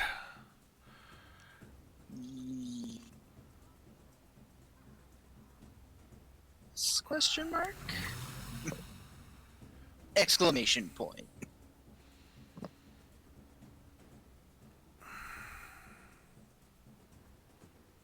I think you get the surge token. Get the big boom. Big bada boom. Yeah, if I had been smart, I would have focused my own breach with that spell so that I could prep all 3 of these spells. Oh, yeah, you do need to be able to prep all the spells. Maybe it is better to focus then. I mean, you do need to get those open. Yeah, Once all your breaches are open, everything is good.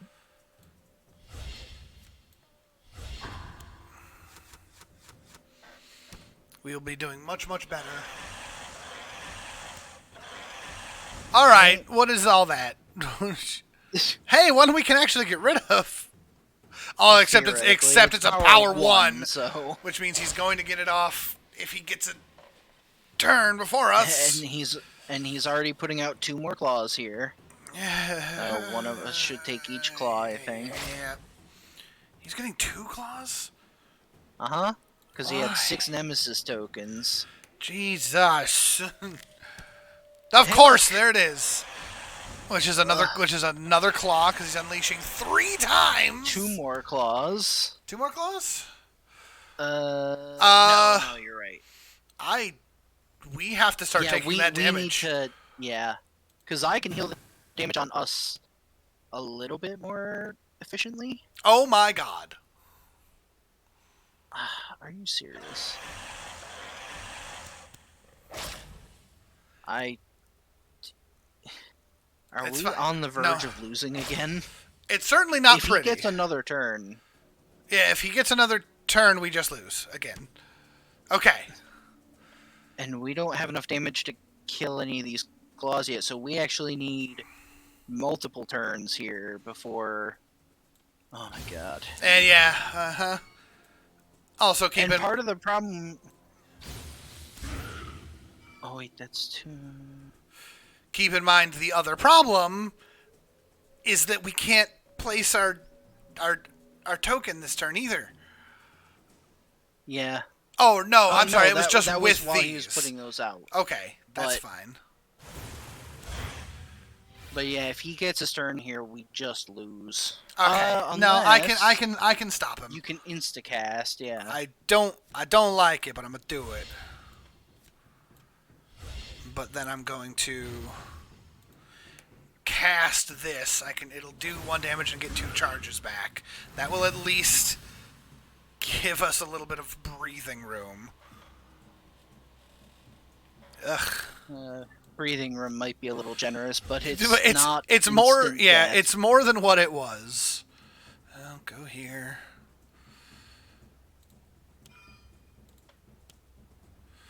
Two, three.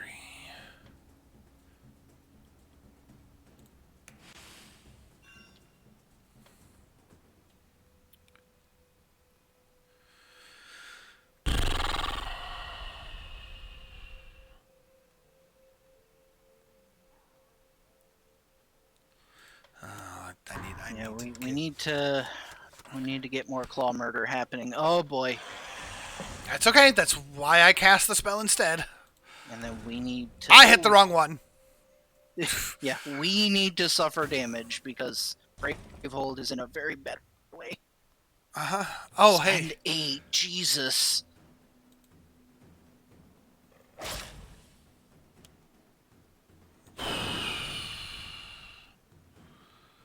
Okay. Skip.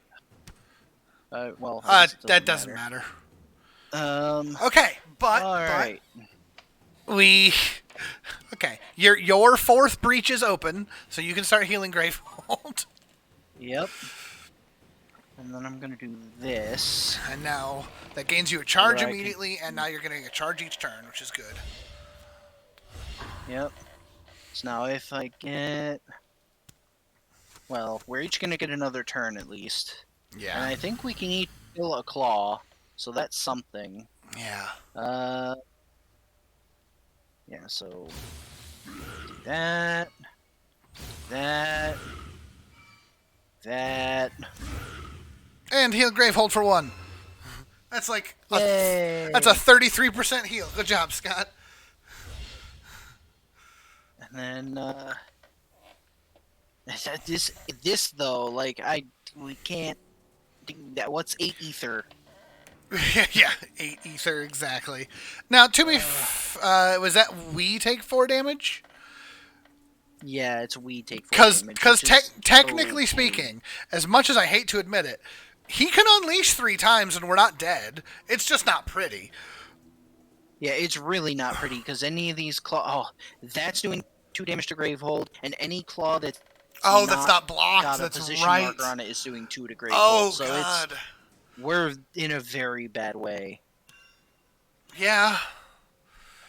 Do you want to break a card? Do you want to break that for healing? I wish you could use that to heal Gravehold. Well, I can destroy one of your crystals. That's true.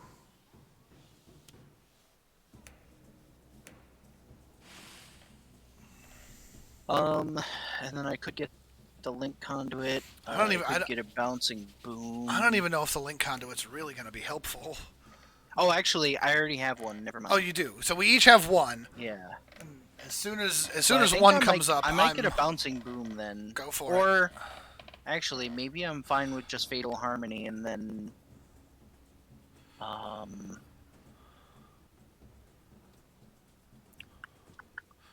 that's still 4 damage. You know, it occurs to me, maybe we should have been taking the frickin' the blast stones. Maybe. And just break the supply pile to murder things. I think I take this, and then I do that to this, focus. Yeah, focus and heal. This to focus one of these. Yeah. And then heal you. Thank you. That feels good. Well, it feels better. I don't know if good is the right word. It feels better than it was. Okay, so that's reverberating shock. So I can, so I can kill. I can kill mine. And that's just a 1 damage spark, so I have to overkill it, unfortunately. But that's fine. That's fine. And then if you can, I'm gonna ping this. Do some damage to Needlemaw. Like they've gotta go. They do. I can get on this one so that it's not hitting Gravehold. Again, it gives us some flex room. Yeah, And god not damn it, much. That would not be enough to kill it. but it would if I really want to get more ancient charges, but I think oh, what do you think? Blast this guy or bring him real low? I think bring him real low because we need to be able to kill him as soon as humanly possible. And with him being that low, I can kill him on my next turn while also I think I can kill him and Let us mine go first. Of 3, 4, course 5, he's 6, going 8, 9. first. Of course he is. That's fine. So we have to take the he's 2. gonna put another claw. Yeah, we need to take the damage, and then he's going to unleash twice, which means putting another claw out. Yep. And then who knows what he draws. Here, this time we had Gravehold take damage a couple too many times, I think. But then again, we're starting to get low too. Was I clicking the wrong one that time? Or no. did it just? Oh no. Okay. Oh no, just in general. Gotcha. Yeah, just in general. Okay, so we can't. I was just. The problem is that if he currently if he gets a turn, we lose. Yeah. And he's got one of those 4 options is his turn. Well, that has to go. And you can kill him. Yes. No, Yeah? I can't. No? Oh, because that's not a plus You 1 always damage seem to over forget there. this. Yeah, this No, does not do a 1 extra damage. No, but that keeps Gravehold alive, so we're not dead yet. Yeah. Attach that to your Gravehold heal. Yeah. Gravehold needs health badly. In charge. Yes. Please. And then we'll do that. Play all gems. The worst part is all of this, and we're treading water. Yeah, we're just trying to not die. I've dealt a little bit of damage to the boss just incidentally because my token couldn't be on 2 things at once. Just gonna charge up and fire it off. Yeah. Yes, please. That's a whole lot of ether and not spells. Oh god. Yeah, then we take a hit. Yep, we need to take those hits. That ticks down, which is fine. That's going to hit Gravehold, which is less fine. Hunting Claw. Prevent all damage dealt to this by players without a position token on it. Immediately, any player may jump to this. Oh, so it's just another claw. Yeah. But with more health. God. Yeah. But, I mean, it doesn't matter if we jump or not. We have to deal with these ones first. Yep. Yep. At least we have a few turns here, but I don't have any spells to prep. So I'm a little scared.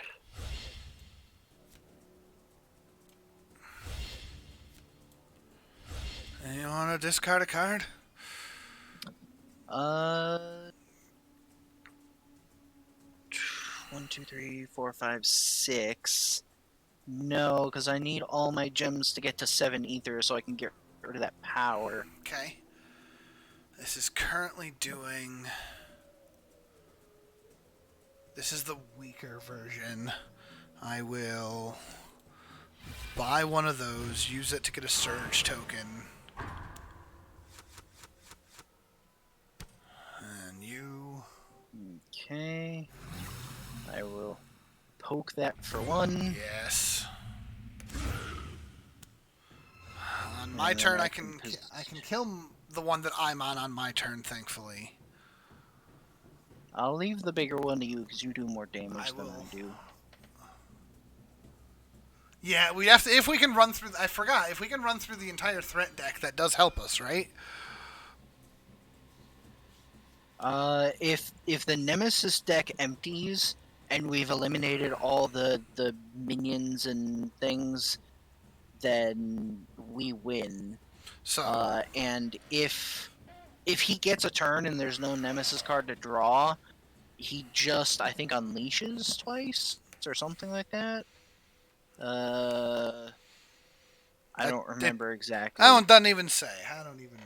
Yeah, I don't remember. Do that for 7 so I can get rid of that nonsense. Where are all my spells? Problem is I still have like all my crystals. That's the problem with, like, it always sounds like a good idea to just skip card destruction and not worry about thinning the deck, but then late game you're sitting here like, why am I not drawing all the spells that I bought? Oh yeah, because I still have 8 crystals in my deck and I keep drawing all of them.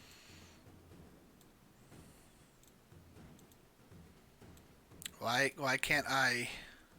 Oh, I'm looking at the wrong thing. Faint, that is not how the Nemesis deck works. It does not get reshuffled. It's if he runs out of Nemesis cards, then he just goes to unleashing, and if the Nemesis deck is empty and he has no minions or powers in play, we just win.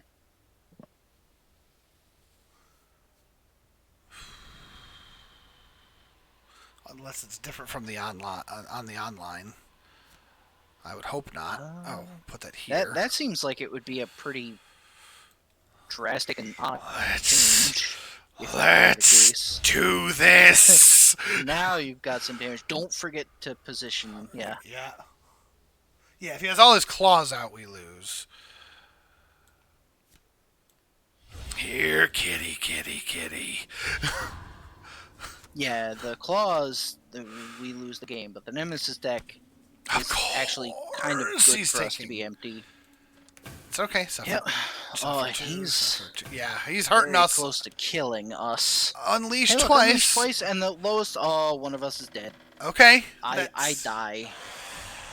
That's not game over though. No, but it's very close.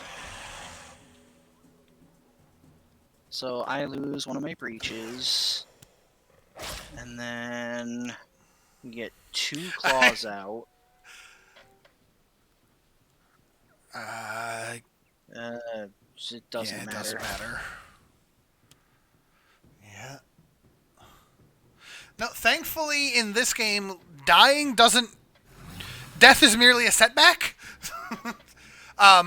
Now anything that attacks the players, if it hits me, it'll do damage to me like normal. If it hits Scott, it instead does damage to Gravehold. And isn't it like double damage to Gravehold? Yes. Yeah, it's real bad. Prep spells to your heal Gravehold. Well, I guess you also have to do the damage. But yep. Gravehold has 1 I have health. that, so. Yeah. So Scott can technically.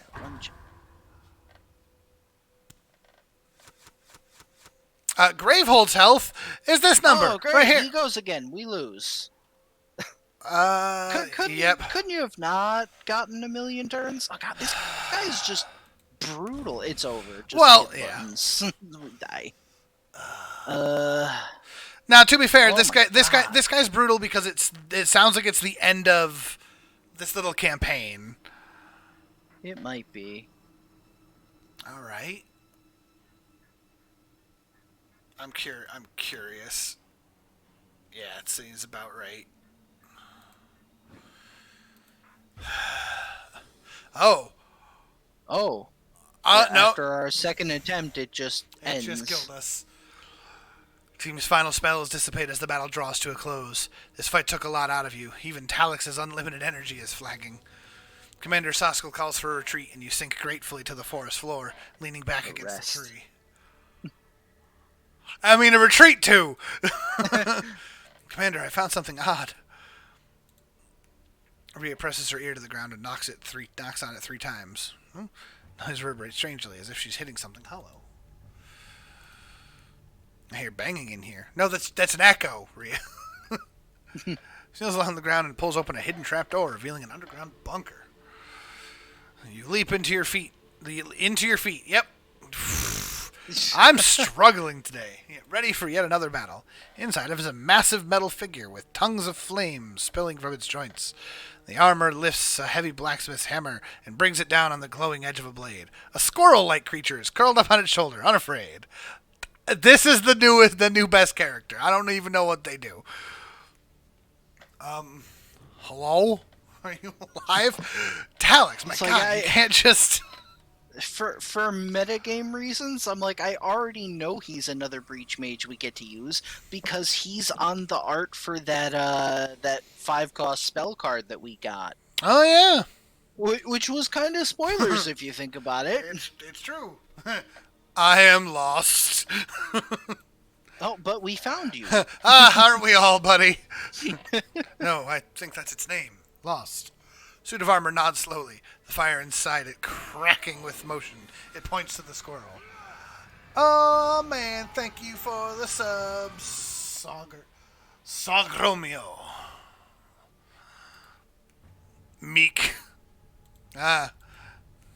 All around the little room are weapons and equipment radiating with power. This place is incredible. How long have you been down here? Some of this weaponry looks pre-fall, and some of these relics, they're used for breach magic. Lost tries to answer the questions, but it's clearly sad and confused. Aren't we all, buddy? Each word seems like a struggle. My mind is damaged. I was a man, but now I do not know what I am, who I am. I am from far away, from my coffin home. Coffin home? Do you mean Gravehold? Whew. Okay. Are you a breach mage? Was? You're not staying here another second, Lost. We're taking you home. Alright. Alright. Okay, Living Forge. Activate during your main phase. Return up to 4 cards that cost 0 in your discard pile to your hand. So he likes them 0 cost cards. Also, it's an expensive one, so... It's impossible to tell from the armor, but you think Lost is smiling. You help gather the artifacts and weapons scattered around the odd Forge Master's abode. Lost grabs his hammer and scratches Meek affectionately on the head. I don't think we deserved this. Yeah, we didn't beat Fenrix. No. Alright, Lurking Cyanite. 3 Aether, gain 2. If there's a Lurking Cyanite in an ally's discard pile, gain an additional 1. That seems cool. Pretty strong. Marble Galaxy. Only costs 2. Any ally may discard a Marble Galaxy in hand and draw a card. Gain a charge or focus your closed breach with the lowest focus costs. If an ally discarded a Marble Galaxy, resolve both effects. Okay. So there's a lot of these cards where it's like an ally may discard this same card to make good things happen, which is interesting. They're basically, this expansion seems to have added a lot of like cross-player synergy. Like they're trying to play on the whole co-op thing and be like, no, we want you to directly affect each other's hands and make some interactions happen. That makes me think that this set might really want 4 players. Especially, I mean, think especially that last boss. How much damage Gravehold took just because we didn't have 4 tokens up on claws. Yeah, that's true. If we had 4 people placing position tokens, and then each person taking 2 damage instead of, trying to stop it with just 2 of us. Yeah. And then things like that, an ally may discard up to 2 cards in hand. I mean, it can be the player who's already taken a turn, or just whoever happens to have the thing at the time. Also, I do like that spell. For what we're doing, it's not as good because it doesn't have multiple hits. Yeah. But that's a good spell. Yeah, just 4 damage, and then they can just discard cards and draw new cards. Yeah, because it helps with... Because our issue right now, at least in my opinion, is the fact that we don't really have good card destruction. Yeah. So we kind of get... even that last match, I had bought several spells but I almost never saw them. I still went multiple turns where I was like, I play one spell and I have nothing to prep. Yeah. But it's because I still had so many crystals in my deck. Oh, and here we go. Now we get new starting cards. Adelheim's Amethyst Shard. Gain an Aether. An ally may draw a card, then discard a card. That's even better. Which is pretty good. Gex's Shattered Geode. Gain 1 Aether. You may place the top card of an ally's discard pile into your hand. I like that, and I might be interpreting the art wrong, but I feel like he's just breaking that on his head. Yeah. He's, like, that's just a baller move. Yeah, he's just cracking it upside his head. And again, really good for like a 4-player game. Just have one player be the junk mage, and then be able to discard through things to make people do better. Because of the treasure situation in this campaign specifically, you could take Gex's Shattered Geode on Talix to steal other people's sparks. Yep. Or on the guy that we just got lost to steal everyone's crystals and sparks, because he's got that whole, put a bunch of zero-cost cards from his discard into his hand. Yeah. Xian's Moonstone Shard. Nailed it. Gain 1 Aether. Gain an additional Aether that can only be used to gain a gem. It's neat early on, and then very quickly becomes less helpful. Well, the weird thing about Jian is a character that's all about casting lots of spells. So the fact that she gets that gem is a little weird. But on top of that, she gets 2 of those in her starting deck. Huh, okay. Lash's Quartz Shard. This one's a little weird. Gain an Aether, reveal the top card of the turn order deck. You may place that card on the bottom or top of the turn order deck. If you reveal the player turn order card, gain an additional Aether. So that can help position the turn order a little bit. Yeah. Which is clearly more valuable than the extra Aether, but still nice to have. Oh, Zaxos. Reveal the top card of the turn order deck, then place it back on top of the turn order deck. If you reveal the player turn order card, deal 3 damage, otherwise deal 1 damage. So his is... Well, it doesn't. It delays the enemy turn. It doesn't deny it. So you can put it on top or the bottom of the deck. So it just delays the inevitable. That's just place it back on top. Yeah, Look at it. Zaxos is just look at. I was talking about the previous one. Oh, for Lash. Yeah, for Lash. If it denied the enemy turn, it would be the most amazing thing in the game, and yes, give me all day. When a player opens a breach, that player deals 2 damage. Seems nice, but it's 6 times total. Yeah. After a player finishes resolving their ability, any player may destroy a card in hand. That seems helpful for what we're doing. Really nice, yeah, because again, we don't have enough card destruction options. That's what we're looking for. At the start of the game, choose a spell or relic supply pile. When a player gains a card from that supply pile, they deal 2 damage. That's interesting. Yeah, but again, that'll be 5 times. Really good for Rhea. Yeah, that would be good for Rhea. Because she has that whole thing where she can buy relics more easily, and then she has her ability to turn relics into other things that are more expensive. Yep. So, though again, similar to the whip, it's just like, okay, you're picking A piles, you can do this 5 times? Yeah, at most. When the last card in the supply pile is gained or destroyed, any player deals 6 damage. That's way too specific. It's way too specific, but there's some characters that can appreciate that. Now we're into treasure level 3. Prism of Destruction. If you have no closed breaches, spells you cast deal 2 additional damage. Wow. That's a lot of damage. Yeah. And think about that for you, Scott. Your Uh-huh. 4 breach suddenly becomes a heal and deal on top of whatever you're doing. Yeah. When you deal damage to the nemesis with a spell, that spell deals 1 additional damage. That could also be very good.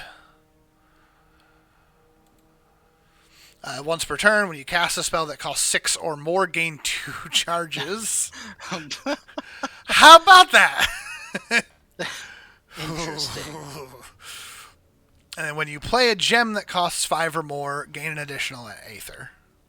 Interesting. Hey, we have a really, really fun gem that costs exactly 5. So that would suddenly be giving 4 Aether. You lead Lost out of the bunker and turn towards home, finally ready to head back to New Gravehold. He doesn't look back once.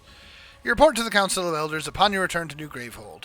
They listen intently as you recount the fate of Saskal's allies, the rise and fall of Arachnos' plot for power, and the discovery of the strange mage Lost. Thank you for recovering these treasures. There's no telling what those twisted followers of Zaxos could have done with those powerful weapons if they'd gotten their hands on them. And for returning our wayward mages safely, of course. No weapon equals a life. Of course. Malisar is looking much older. Yeah, he is. These weapons Lost has been forging are really something. I'd like to see a nameless Tryon come for us now with these in our arsenal. Yes, for once it seems humanity might just have the upper hand. Suddenly, you hear a bang from the entrance of the hall as the doors are slammed open. You sigh. The work of a breach mage is never done, and it seems it won't be long until you're back into the wild. Well, there's our first expedition, with our frickin' double defeat at the hands of bullshit. That's weird. I wasn't expecting that to be the end of it, considering we just unlocked like a bunch of cards and another character and everything. Yeah, but there are also multiple I guess expeditions. Yeah, so I guess this kind of carries over to another one. Oh, and you can do different lengths of expeditions. Yeah, so you've got the narrative one, which is what we had done, and you can do custom, which does short, normal, extended, and you can turn on big pockets. Unused player cards are returned to the barracks instead of banishing them. Oh, okay. Which is what the narrative does. So we can always. Oh, I'm sorry, no. Anything that we chose not to use were gone forever. Yeah. This way we can go back to them if we want. Oh, start with a randomized set of 4 mages, 3 gems, 2 relics, and 4 spells in your barracks. Oh, it's random. Yeah, the custom expedition. And if you go extended, which it just changes this top piece here. Brief mission to find and defeat the Nameless near New Gravehold. Go into the wilderness to protect New Gravehold, or set out for a long tour of duty in the wild. And I believe. Oh, okay, nope, that's it. So we have the New Age, which is what we just did, and then customs. So, whew. My God. So, do we want to do like a random thing? Yeah, do we want to just do a random thing? Do we want to do just a random Just thing, like- or... Yeah, I was thinking like a random game, like not a whole new expedition, but like just a regular, Sure. game. Yeah, Oh, let's we just do- have all the Oh. mages. Yeah. Oh, there was another unprotected head. Yeah, if everybody's here. Oh, the one shot over there just taking names. All right. So, Oh, Adelheim. I love his power so much. activate during the Nemesis draw phase. When a Nemesis attack or power card is drawn but before it's resolved, you can just say, nope. Nemesis does not draw a replacement card. That, Leon Shan just going on his own little rampage. That's pretty good. And he's just got sparks and crystals, except for his amethyst shard. Gain 1, ally may draw a card, then discard a card. Okay. Then we've got Brahma, which She's just straight up healer. Any player gains 4 life, and then we've seen Buried Light because Scott was using it. Yep. Oops. Oh, yeah. Yeah. Yeah, these are the cards in your starting deck. These are the cards in your starting hand. And we got Jian. Oh, she's got 2 open breaches. Those are always fun. Cast any player's prep spell without discarding it, then cast that prep spell again. Man, she could be fun in conjunction with Waterboy. I thought she started with 2 of her special gem, but I guess it is just 1. Just the one. Unless maybe that changed at some point, but I could be wrong. Oh, maybe. There's Kadir. This is one of my other favorite characters because she starts with a shard that just heals people. Yep, that's the shard that heals, and then any player for later on. Player may return up to 3 spells in their discard pile to their hand. That player may prep up to 2 spells to each of their open breaches this turn. Woof! Yeah, and it's during any player's main phase. So if you have, so even if she's not the one setting up a bunch of spells, anyone who's got a bunch of spells, you can just be like you've got all your spells back in your hand, and you can prep all of them. Go crazy. That's pretty good. Lash, Quicken Thought. I like seeing that 4 halfway open already. Yeah. They've got a Quartz Shard. Yeah, that's the one where you can put the turn order card on the bottom. Yep. And then during any player's main phase, shuffle any player's turn order card into the turn order deck. That player suffers 1 damage. You may not choose the wild card turn order card. So if you're playing with a 3-player game specifically. Yeah. And that makes sense. But I like how it's activate during any player's main phase, shuffle any player's turn order card. So it's just like, do it whenever you want to add another player's turn order card. It doesn't even have to be that person. Yeah. Yeah, he seems very strong. More turns, more better. Yeah. Mist. And Mist, who we know from the Legacy campaign, along with Brahma and Zaxos. Yep, but just any ally draws 4 cards, and then hers is just cast the players. She's just go faster. Phaedraxa. I also really like this character. Activate immediately after a turn order card is drawn. Prevent any damage the players or Gravehold would suffer during that turn. So, boss draws a card and you just go, I have cheesed my way through so many bullshit turns with that ability, because there will be a turn where, like, a Nemesis power is about to go off that could potentially do up to, like, 18 damage.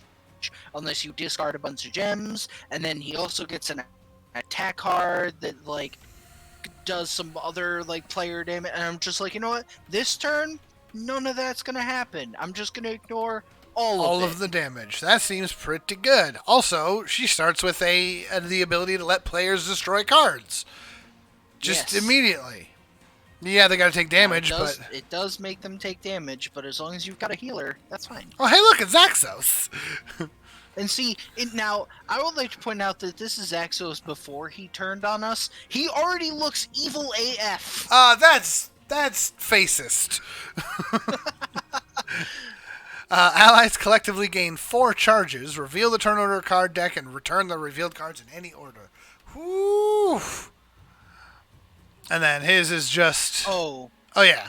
Yeah, that is another thing about Phaedraxa. She doesn't have a 1 breach. Yes, she only had the 3 breaches. But I don't hate that. Yeah, it's fine. Oh, it's Zay from One Deck Dungeon! Yeah, and she is weird. Activate during main phase, cast one of your prepped Vortex deck spells 3 times, then destroy it. So she's got... So the way she works, I have played her once. So the way that she works is that her Vortex Breach is technically not closed. Like, you can't open it per se, but you do... It gives +1 damage on cast, but you can't prep a spell to that breach unless you focus it. So it's like a permanently closed breach with a fixed focus cost. I think it's either 2 or 3 ether. I forget how much. But she's got a vortex spell deck that goes in a very specific order from some cheap spells to some more expensive spells, and there are exclusive spells for her that are pretty good, but she still has to buy them. So it's basically her own little personal spell supply pile that has different cards as you buy more of them and go deeper into the pile. And they, I think, can only be prepped to the Vortex Breach, but I could be wrong about that part. And then that's why she's got 2 of her Gem Flight, because those give her extra ether that can be used to buy her Vortex spells. Yeah. And then she just kind of does her thing. So she's really weird, but I think she's pretty good. She's cool. I'm Malistar. I'm familiar with you. Gain a spell from any supply pile. You may prep it to any player's open breach. It also costs 6. Yeah, and also, and he's missing a breach. He has no sparks. He has no 1 breach. He does not start with an open breach. Yeah. When prepped, while prepped, when you suffer damage, gain a charge and deal 1 damage. So that's just, you stick that you open the breach, you stick that there, and then you just let it sit there forever, and just be like, come on, hit me, I'm the tank. I'll just gain charges and counterattack. Nim, 2 sparks, and a spark or better gem. That's pretty good.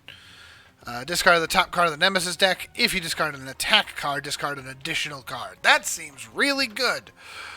Yeah, it's interesting because with him, you could go for the whole just empty the Nemesis deck strategy. Yeah. When there's Reeve, 4 sparks, and they suffered. That is a breach. Yeah. That is a breach mage that has been through the ringer. She is missing a hand. She's missing an eye. Yeah. But she is not done fighting. She is not done. She's just wielding an angry one-handed axe. Deal 5 damage to a minion, deal 3 damage to a different minion. I appreciate this character. Yeah, she's just like, I am a quote-unquote mage. I cast axe. It's Zana! That bitch. Yeah. And her ability is to heal Gravehold quite a lot. That's okay. Yeah. We really gotta get back to Legacy of Gravehold. What? Zana, why? Oh. Yep. Like I said, that's spoilers, but I want to know about her character is like she cares deeply about Gravehold, but yeah, she's sort of a traitor, but she's not. Yeah, I don't know. And then she's got deal a damage or cast a spell, cast a sprept spell with sprept spell. Oh, that's yeah. So that's a really interesting starter spell because it's a spark early game, and then late game when you get more powerful spells, that effectively becomes a copy of a much better spell. Yeah. And Claudia, who's got a ally can lose a charge to gain 2 charges. And then ally gets 2 Aether, and then when they buy a card, you gain a card. Or just ally gains 5 Aether. High Tide, which we saw, Gygar we saw in action. I mean, that 7 healing isn't going to keep up with any substantial damage. I mean, I don't know. There are builds where you can have your ability just going off literally every turn. Yeah. And 7 health to Gravehold is actually a lot. Yeah. Lost is, all them 0 cost cards. Oh, and here's the other card we didn't know. Destroy a spark or crystal, gain a card of the same type from the forged deck, and place it into your hand. Oh, he's got his own deck. Oh. Okay. Okay. And that also again, that plays into the idea of Just look at him. if you have ways, yeah. After we defeated that wolf like Nameless. Yeah, defeated. Yeah, if you have ways of taking the 0-cost cards from other players. Yeah, he just turns them into things. Yeah. Get lost. And then Rhea we saw, she's about the relics. Salia we saw, she's being weird with her Celestial Breach. It's a very powerful breach. And she can put two spells on it. Which is neat, but I think I just like Rygar's first breach much better. Yeah. And the Energize Sigil. You can energize or de-energize a breach. Which I wonder if energizing does a thing on its own. Like, does that add like +1 damage on cast to a breach, or is it just I don't know, like a thing for his? Oh, wait! It said when a player casts a spell from Energize Breach, they gain 1 charge. Okay, That's interesting. That's pretty good. Oh man! And this is just any player's breach that is not energized. Just imagine being like, boom, 4 energized things. Cast 4 spells, gain 4 charges. Yeah, exactly. And then Talix, who's just like, hi, I got sparks. Yeah. I have so many sparks. Oh, hello, bunny. And then Takrin, which has kind of become a favorite of mine. I really like him. Okay, so that was a whole lot. And then we have all these enemies that they do all sorts of things. I will point out that Fenrix is one of the highest difficulty nemesis here. Yes, that's 7. I have fought the Wayward one, which is the other 7, and I don't remember if I beat him, but he's pretty nasty. Okay, so then I have a plan. I think we still randomize who we fight, but 1, 2, 3. All right, let's see what he does. Did you like roll a die or something? I did. There's actually a random button. Yeah, but I didn't want to do the random button because it could have given us like one of these guys, unless it does it. Oh no, okay. I thought it would have told us afterward. Okay, well, whatever. Prince of Gluttons. What's he? Prince of Gluttons. All right, for his setup. Top card of each gem supply pile, starting with the most expensive, is placed face up in a pile. This is the devoured pile. So he's eating gems. When you were talking about a nemesis that was eating your cards, I thought this was who you were talking about. I fought this guy. Is there someone on here that you haven't fought yet? Of these here? Technically, no. Technically, no. At least I don't think so. Hold on. Because the back 4 are the ones that we fought in that campaign, and I'm pretty sure I fought everyone else. I don't think I've beaten everybody, but I think I've played everyone at least once. Okay. With 2 players, devour 3 cards from the least expensive supply pile. Set up an additional 9 cards from any of the supply piles or placed on top of the devoured pile in any order. He's eating a lot of cards. Uh-huh. When a card is devoured, it's placed on top of the devoured pile, even if the devoured pile is empty. Yep. Cards may be gained from the top of the devoured pile as if it were a supply pile. You can look through the devoured pile at any time. Cards in the devoured pile cannot be devoured. Yes. Have fun, buddy. Prince of Gluttons does not start a devour on an empty supply pile. When Prince of Gluttons would devour a card from the supply pile is empty, Gravehold suffers damage per card instead. Ugh. And then if he eats the entirety of the supply pile, we lose. Okay. Who do you want to be? That's a good question. Do we want to just be Zay and Lost and just be like, look, we have so many cards. We have our own decks. Do we want to just what we could do? Stick with those So two? we could semi-randomize it. You could hit random, and I think it'll pick 4 mages, and then we just untick 2 of them. Okay. So we got Lash, Zaxos, Malistar, and Tokrin. There's a part of me that wants to pick Tokrin because I really like him, but I feel like I shouldn't because I was literally just playing him a lot. Exavac is really looking forward to putting Lost in here. All right. See, people are saying Lost. We probably should play Lost. I mean, like, we just got him and he seems really interesting. So one of us will play Lost. All right. And if one of us is doing Lost, Lost wants to devour people's zero-cost cards, right? Yeah. So do you want to be Lost, or do you want to... Oops. Or do you want to supply the zero-cost cards? I mean, do we have a way to do that? I thought that was one of the artifacts that was... Oh, that's a good point.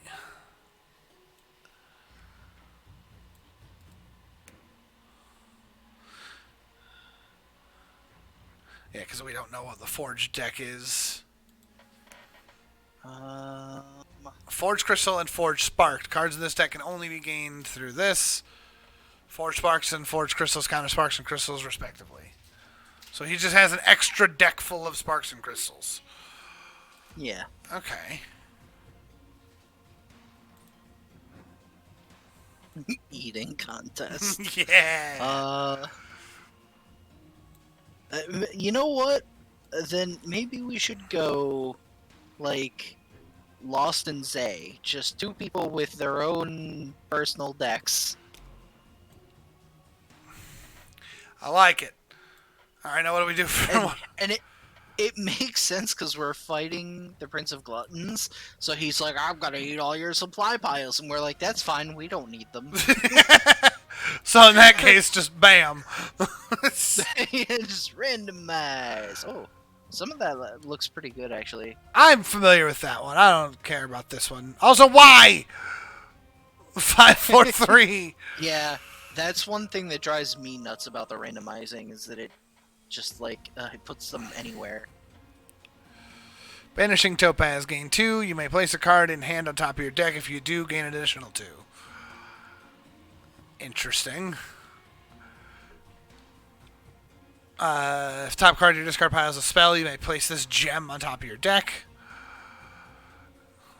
When you gain this, gain a charge, and then it's just a 2 Aether gem. Yeah, it's okay. Okay. Vim Dynamo, suffer a damage. Any player draws 2 cards, or destroy this. Player gains 2 life and a charge. Focus a player's breach, or destroy this to gains life. I can't speak. I feel like there's... Yeah, Focusing Orb is a card that I really like. Focusing Orb's pretty good. I feel like there's just too many things. Hold on. What if we do, like... something balanced? Something... Yeah, that seems like it's pretty good, right? Yeah. Because what's Big Spender? Oh. That seems bad. Master of Magic just has more spells. Triple Threat, I assume, is 3/3/3. Oh, God. Shiny. It's just gems for days. Do you need that many gems? Not against this guy. He just starts by eating extra gems, remember? Yep. So, there's something balanced. And it puts it in order for us. Okay. There's some good cards here. So we got the Sifter's Pearl. Each player reveals the top card of the deck and either discards it or returns it to the top of their deck. That's not bad. Really good 3 gems. Yeah.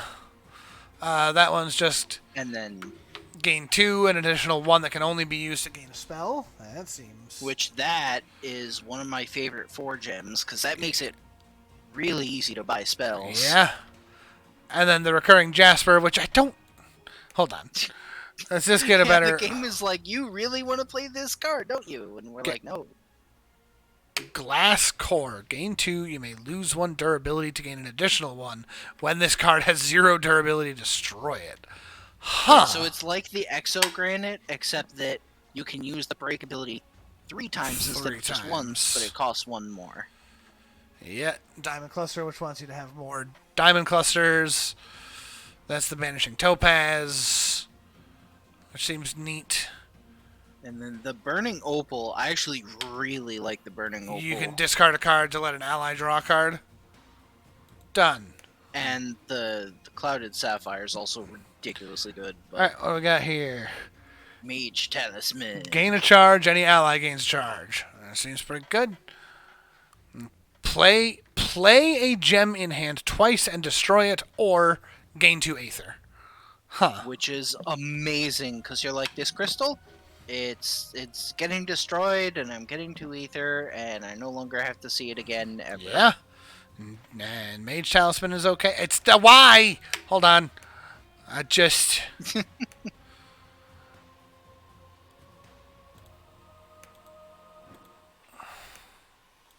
Yeah, there we go. Fixed. Okay. Also, for spells, they give us 2 4s and 2 8s. Yeah. Deal 3 damage. You may cast a player's prep spell. I don't think we care about that. All right, what do we got? Lose a charge? That sounds like a terrible idea. Spectral Echo, one of my favorite spells. Absolutely. Okay. This was the 3 or 4 if it's from a better breach, but yeah. Amplify Vision, also very Focus good. your closed breach at the lowest focus cost. Deal 2 damage. If all your breaches are open, it just deals an additional damage. Great. Done. I don't think we need 2 8s. Well, let's grab something in the 6 range. Do 1 6 and 1 8. How's that sound? We saw the bouncing boom. 3 damage and additional 2. Is usually pretty good, but using Kadir, I've done some stupid shit with Chaos Arc because I used her ability where you can prep up to 2 spells per breach in a turn, and I was just like, hey, guess what? This does an additional 8 damage. Yeah, why not? Deal 4 damage. An ally may discard up to 2 cards and then draw 2 cards. That seems pretty good. While prepped once during your turn during your main phase, you may destroy a card in hand, and then it's just deal 3 damage. I don't think we need 2 spells that destroy cards. 2 damage and an additional damage for each of your open breaches. That's just potentially a 6 mana, 6 damage spell. Yep, it's pretty solid. That's pretty good. Although it is underpowered if you don't have extra open breaches. Yes. 5 damage, you may spend a charge to reveal the top 2 cards of the Nemesis deck and return them in any order. Helpful, but I don't like spending them charges. While prepped, you may spend 2 to cast a player's prep spell. Why don't we put that up there? I don't even see what this did yet. Must be prepped to 2 adjacent breaches. This fully occupies both breaches, but deals 7 damage divided how you choose to the Nemesis and any number of minions.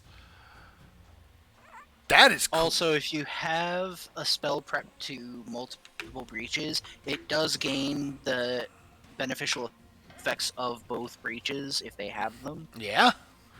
That seems cool. Screw it. Let's do it. Yeah, let's go. Let's go. Stop eating the things. I taking bite out of the cards. That's not nice. Alright. Oh, yeah. We didn't decide which one of us is lost and which one of us is Zay. I'll do either one. What do you think? You could be lost. He's got a squirrel. He's got a squirrel. Okay. All right. So what do we got? So we got a spark. 2 sparks. Okay. And the Forge deck looks like they're just better versions of the crystals and Yeah, Forge Crystal, which is just gain Sparks. 2. And Forge Spark, deal Yeah. 2. So that's not bad. They're not amazing. Like, it's not anything to write home about, but you're just, like, Yeah. getting those by playing Heartforge, so... Oh, and yeah, and I can and use it the goes directly Heartforge. into your hand. I didn't think this through. That's fine. I mean, I think you could just use it on a crystal this turn. Like, get that's more true. You're going.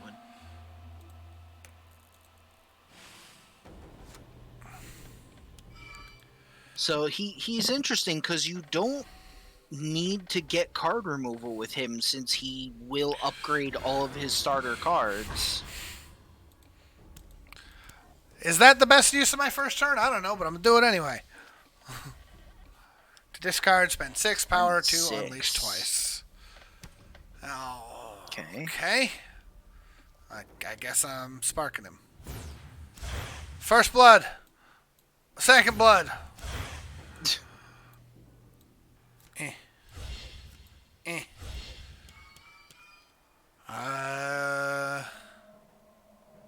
If you're gonna buy a Sifter's Pearl, I recommend buying it from the Devoured pile. Oh, yeah. Oh, but it's gonna have, like, teeth marks on it. That's fine. Do I need a Sifter's Pearl? I'm gonna have crystals that do that. Top card of their deck, either discards it or returns it to the top of their deck. It's not bad. What's this one again?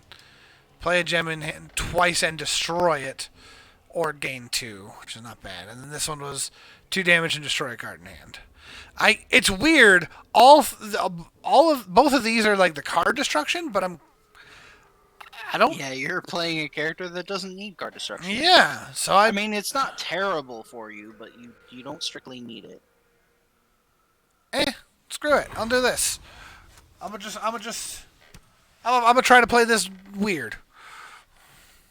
Although I suppose we. Okay. Oh, my Vortex deck does not have unique spells. I thought it did. I have a Spectral Echo that I could buy. Okay. Tethered darts. Darts. Void Bond. Deal 3 damage. You may cast any player's prep spell. Get out of here, Zaxos! What are you doing? What is that card? Feral Lightning.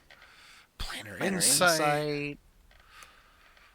Arcane Nexus. While prepped once per turn during your main phase, you may return a gem you played this turn to your hand and then cast deal 4 damage. Wow. Okay. That's pretty cool. Then Radiance. Deal 5 damage. Each ally draws a card. Hot dang. In a 2-player game, that's not it's not as amazing. Okay. Alright. So yeah, see, this has a focus, but it doesn't have an open. It's weird.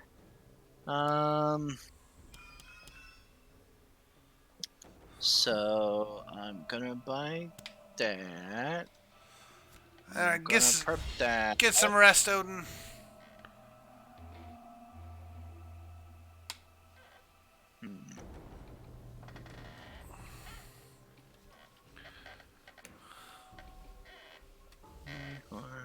Guess I'll just do that.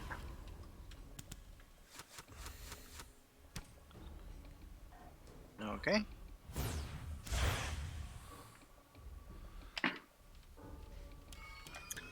Alright. I'm looking back through the chat and yeah, hoist the colors. all the different streaming sites have started to get out of hand. Hoist the colors, but do it safely.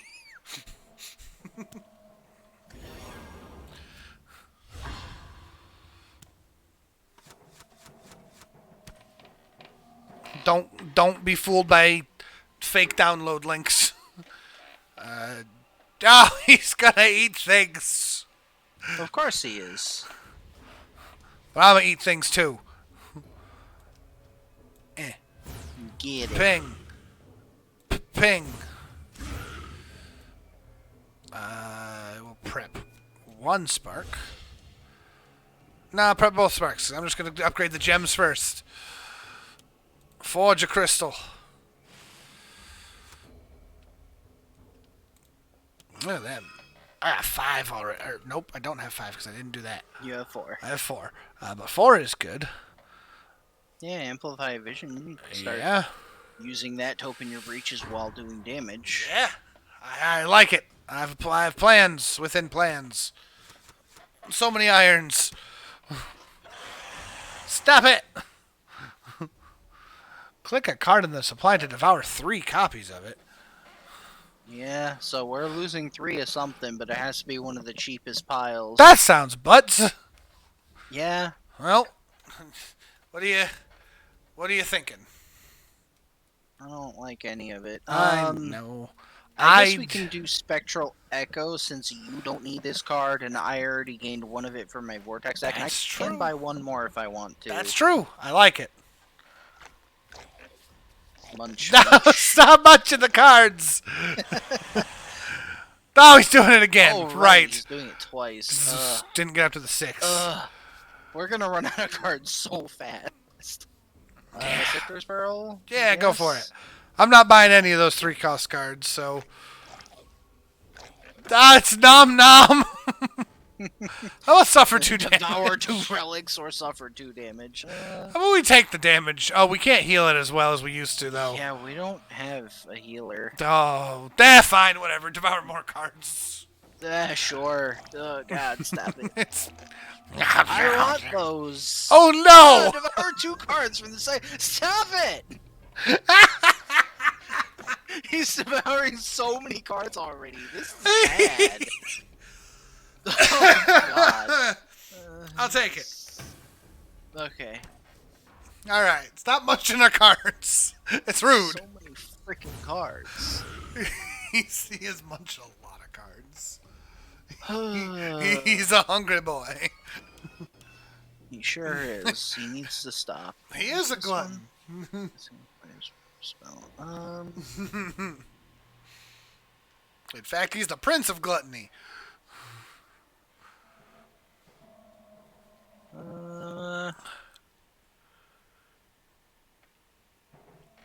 Oh, right. You have to focus that to put it there? No.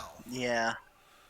No, I can put it anywhere. It's just this is a +1 breach. Oh. But I have to focus it on in order the to turn use put it. anything there. So Gotcha. It's weird. That's a weird. That's just a bad breach. I could buy a Searing Ruby.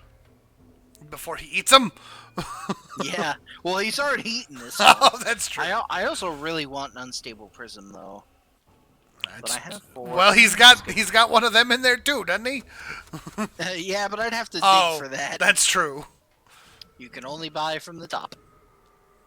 Oh, you can almost kill it. I'm working on it.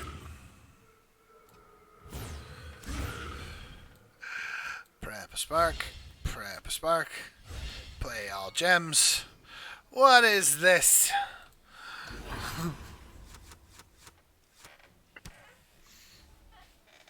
Alright, good. I can finish it off. Yay! Oh, if I'd been paying attention. Get rid of a spark. Now I need that. And then tail gems. I think I want to buy this. And then that's fine.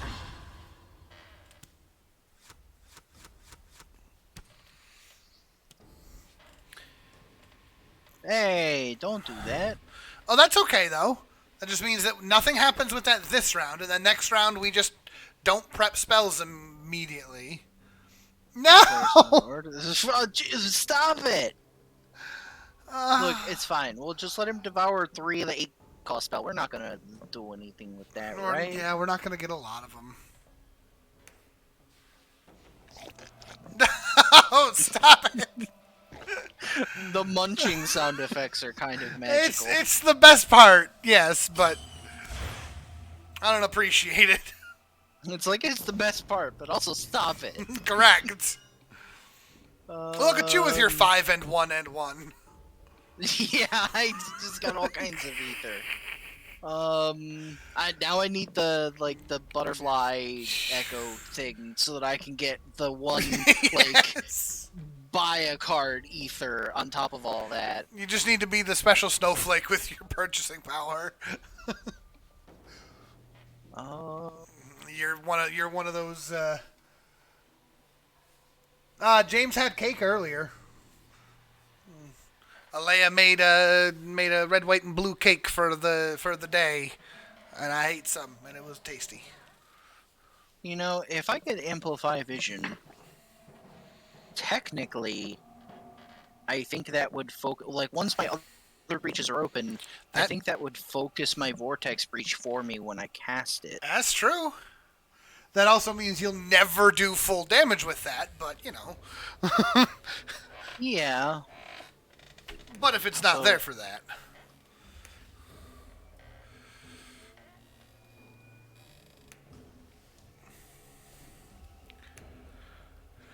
oh, that's not what I wanted. Hmm,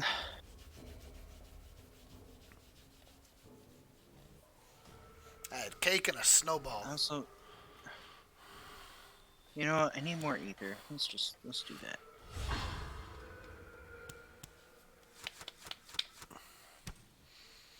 I'm Lost lost. time. I'm lost.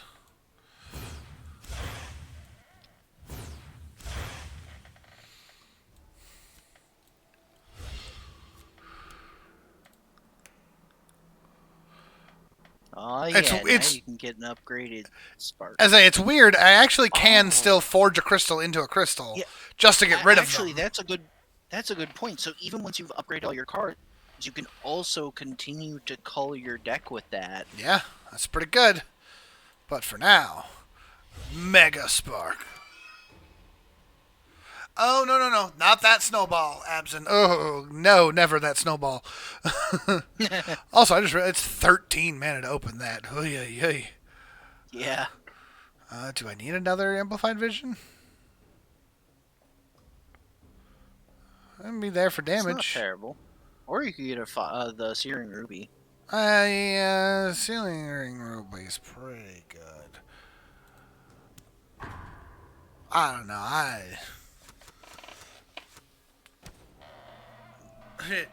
James is not a fan of coconut, so those snowballs can just go somewhere. I don't care.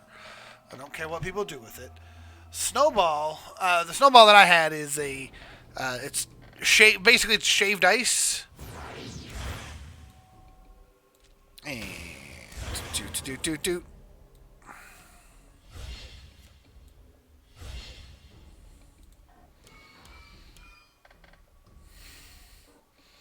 Could just open. Yeah, why not? Now it's +1 damage. Yeah. It's a very very fine shaved ice, so it's very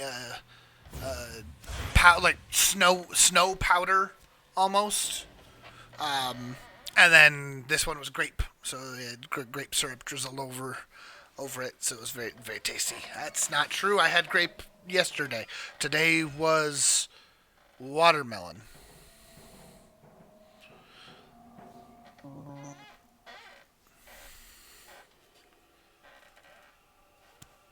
So it was drinky by the end in that the ice melted a little. But I kind of want another snowball, but we ran out of ice in the fridge.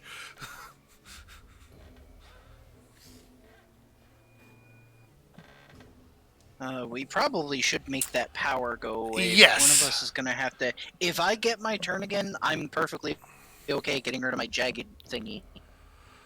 But that is if, unfortunately. So I could do Yeah. it now with the Searing Ruby.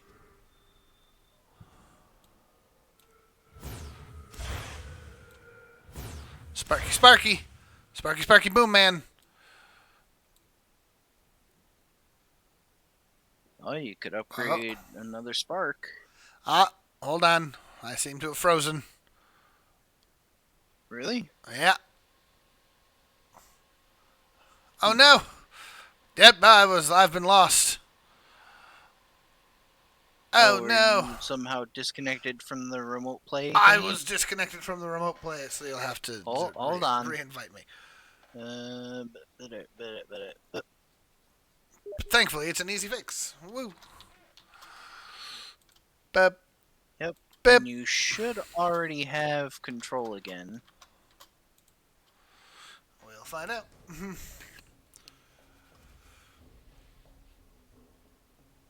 Avocado, egg yolks, sugar, brandy, and vanilla. Oof. Oh, man. And I do already have power control again, so woo. I forgot I was gonna Searing Ruby, but that's okay. I need big spells. Yeah. Planar Insight. Sure.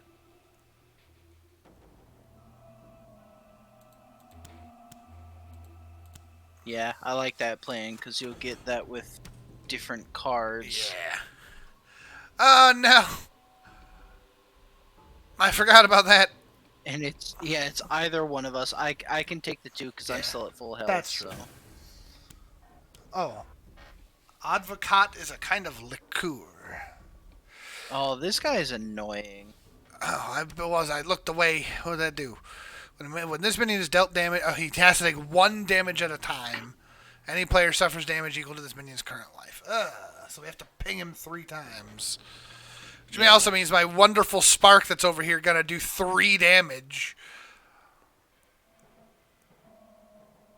I'm tempted to just say, screw you, guy. But I mean, he is potentially going to do a lot of damage to us, and we don't. Yeah.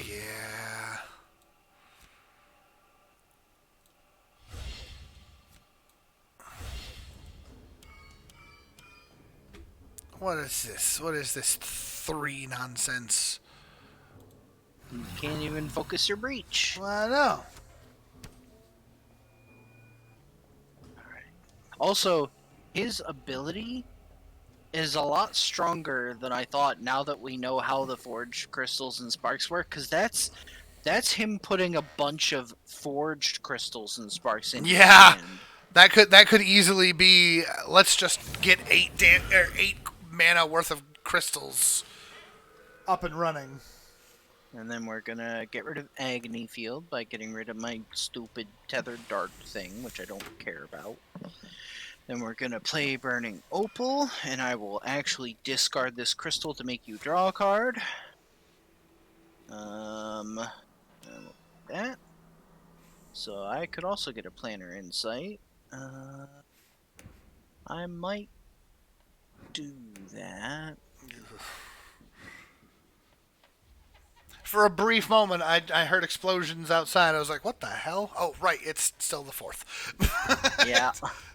It's actually time for fireworks today. Oi, stop it. Sorry. I'm like, it's my turn, and then the cursor starts going all over the place, like,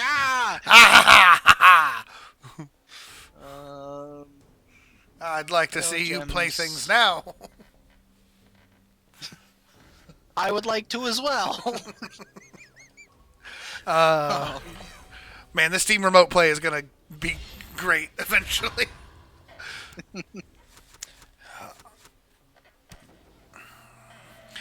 No, don't eat things. I'll take it. He's gonna eat things. No, don't do it. Oh, it's the needle no, maw. he's not eating things right now. Okay. I mean, I'm not happy about that either, but... Also, we're already in Tier 2. Yeah. Hey, your turn.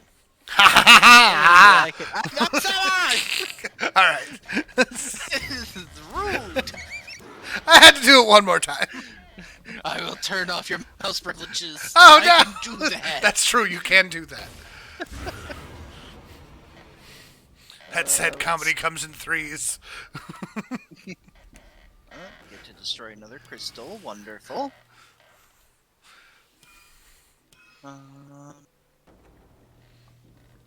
You can get a 5-coster in there.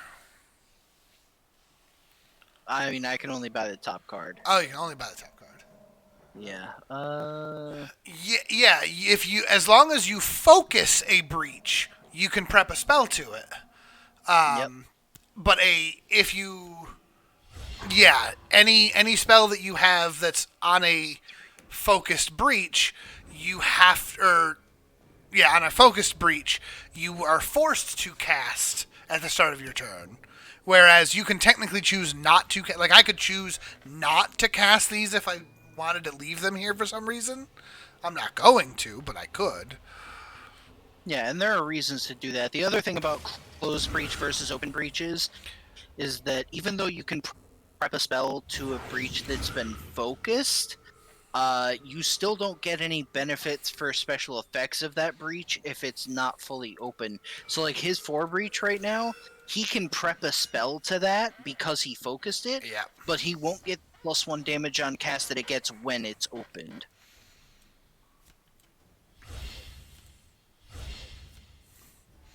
Yes. Yes, Furos. Scott is evil, Scott. But is he Nega Scott? He's actually a pretty cool guy. We're gonna go out for waffles. And, Oh, I love that movie. it's such a good movie. Murder. Let's see. Those are gonna do 2 damage. Also, you should have put Planner Insight in one of the other breaches. Yeah, this is gonna do damage. That's 6 damage. Yeah, because it's in a it's in a 3 breach. Yep. Well, look, it's fine. I'll do better in the future. I wanted him to know how super mega ultra dead he was. Uh-huh. Crystal. Finally get to give another crystal. Yes.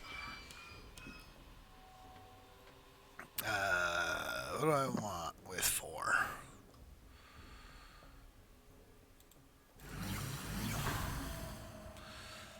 Okay, 1, 2, 3, 4, 5.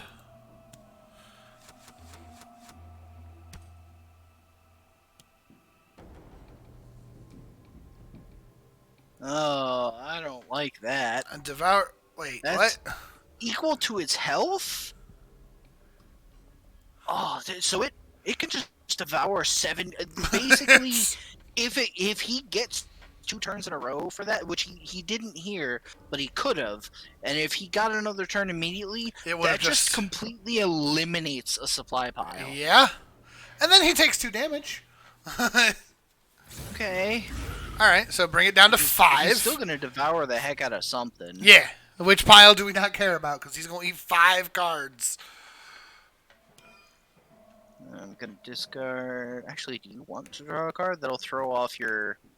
Like, you just set it up so that you would get that in a different hand. Although, you'll still get it with sparks. Yeah, I think that's fine. That are unupgraded. So yeah, I'll let you draw a card.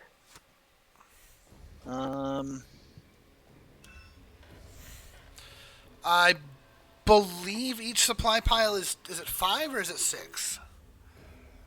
It's 7 for gems and 5 for everything else. Gotcha. By default. But obviously they have less than that now because we've been buying cards have been devoured.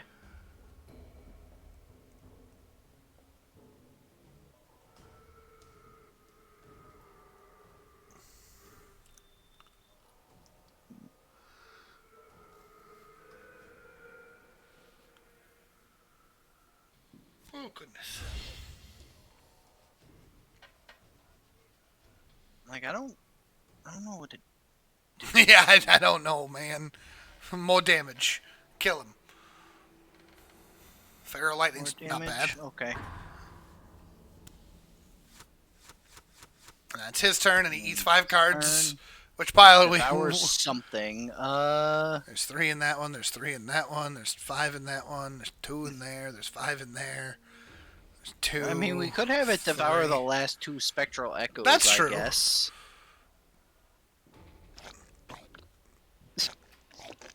Gross. Oh right. Yeah. If he tries to devour a card and can't, it overflows. Oh, Gravehold suffers 3 damage, or any player discards a gem in hand. Repeat this 5 times. That's the power I cheesed with Phaedrax's ability, where I knew that was about to go off, and he was potentially going to draw an attack that would do more to me, which he did. And then I was like, oh hey, I don't take any damage this turn, and neither does Gravehold. So I Well, just chose to let Gravehold take 3 damage 5 times, which was 0. I see. I would have read that card differently, but I guess that's. Is it repeat the choice? It's repeat the choice 5 times, I guess. Yes. So you can split that up. Yeah. Okay, happily get rid of my crystal So here. some combination of 15 damage and 5 gems. At least he's just discarding them, not like devouring them. So like for me, I'd be like, all right, I'll go ahead and discard them, and then use my ability and get them back. Okay. Cast any player's prep spell, which doesn't matter. Void One just isn't that impressive.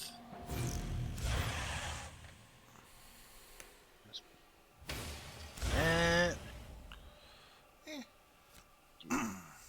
And just one of those ones where it's just like, if casting my spark would have killed something, because we don't know for sure that my turn is going to come up before his. In this specific case, it didn't matter, but it's just the option of casting something a little bit faster can be important. All right. I'm actually going to Ixabec. not play these because I'm okay discarding these to the Pulverizing Ray. Okay, that's smart.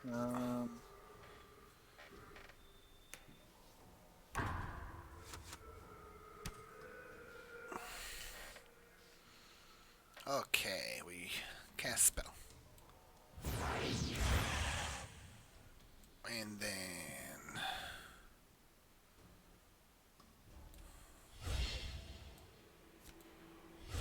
prep all the spells.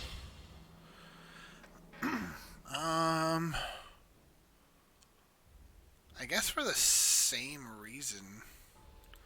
I mean, I can already discard 5 gems. That's So you can discard. Is that a gem? You can discard 4 gems. or I meant to say 4. I don't know why I said 5. 4 out of 5, because he's gonna do it 5 times. Or no, he's gonna do it 6 times total. So if you have 2 gems to discard, that would be enough theoretically. But if you have 3, then I wouldn't have to discard the opal. Then I think I can play 1 to gain a charge and then end the turn. That should let me get my. I looked at my discard wrong. That's. So any player discards a gem. I can still discard my 2, and we can let the Gravehold take a hit if we need. I don't wanna. Okay. Because we don't have enough healing, James. That's fair. Hey, look. Oh. Or replace the most recently discarded. What was the Seraphage? That thing. Ugh. I think that's okay. Oh no, into play? Yeah. Yeah, but do we want Gravehold to take 3 damage and then him devouring 2 more cards?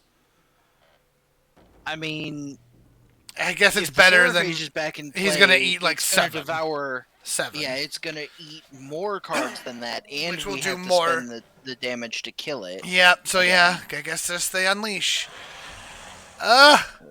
Stop it! I guess the pearls can start to go. I'm not buying one. You're not buying one, right? Nope. Just stop nomming the cards. What his unleash? When did his unleash become 3 eats? It was always 3. Why? That's because not allowed. He's a jerk.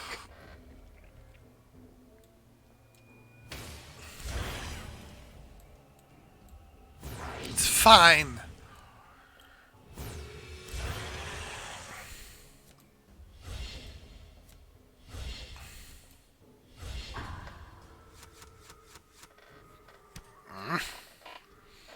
This guy's stop. Stop it!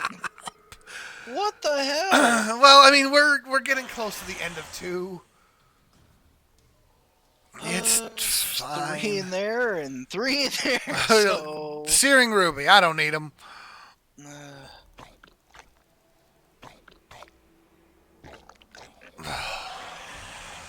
Oh yeah, he's gonna eat them both anyway.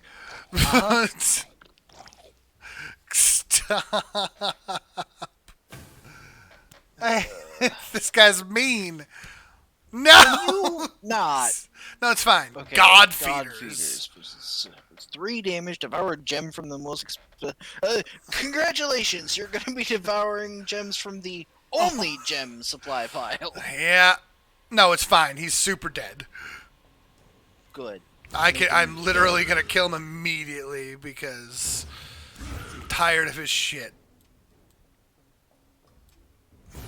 He is not eating any gems today. He was going to go hungry. I think he needs to die kind of soon if you want to not run out of supply. Yeah, and We're that is a working loss on condition. Is that if he has devoured all the supply piles, we lose. I was gonna buy cards, but I apparently just can't. We don't have time. Yeah, we need to kill him. Oh, you know what? I'm gonna have fun. Let's do this one. This one. It's a little sad that you've got your 2 unupgraded sparks. I know. We'll work on it. And then you want to just like focus to prep the last spell. Yes, I do. And that gets your last breach almost open. So then 1, 2, 3, 4. So I'm gonna draw these with like that. Okay. All right, it's you again. Cast all the spells. Hit him. I'm gonna hit him with lots of things. Also, I like that you got those 3 spells because you can play the Amplify Vision and then play the other 2, and they will be at full power. Yeah, they will. Oh, right. Yeah, you'd have to.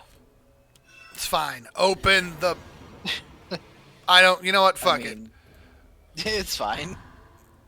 That will be a lot of damage. Yeah, fuck it. I didn't do that right, but it's fine. I mean, yeah, that is a thing that is happening today. Someone with cat ears is fighting a tentacle monster, but you know. I feel fear. Look, to be fair, Anthrocon was this past weekend too, so I'm sure it happened somewhere else too. Also, I forgot because it feels like it happened a long time ago. It's just been that long since I had a turn. I'm like, I have no cards to play because I had to discard all that power that happened a million years ago. Oh yeah. Yeah, if you are unfamiliar, Razorblade, Flamingo, there are many furry conventions across the globe, but an Anthrocon is the big one. It's in Pittsburgh. They had Mind Guzzler. That ain't okay. Yeah, I don't like it. His health is equal to 8 plus the number of empty supply piles. God dang it. Although, yes, Anthrocon is like a Decepticon. I like it. Now, that's just Unleash. Well, not that that's... Yeah, no, it's not good. But you think we could burn him? He's got 25 health, he's got 13. Do we just go for Yeah, for you know what? Just burn him got down. a lot of damage. I mean, I've got, 16 damage coming? 14 damage. Because they're 2 plus 4 plus 1.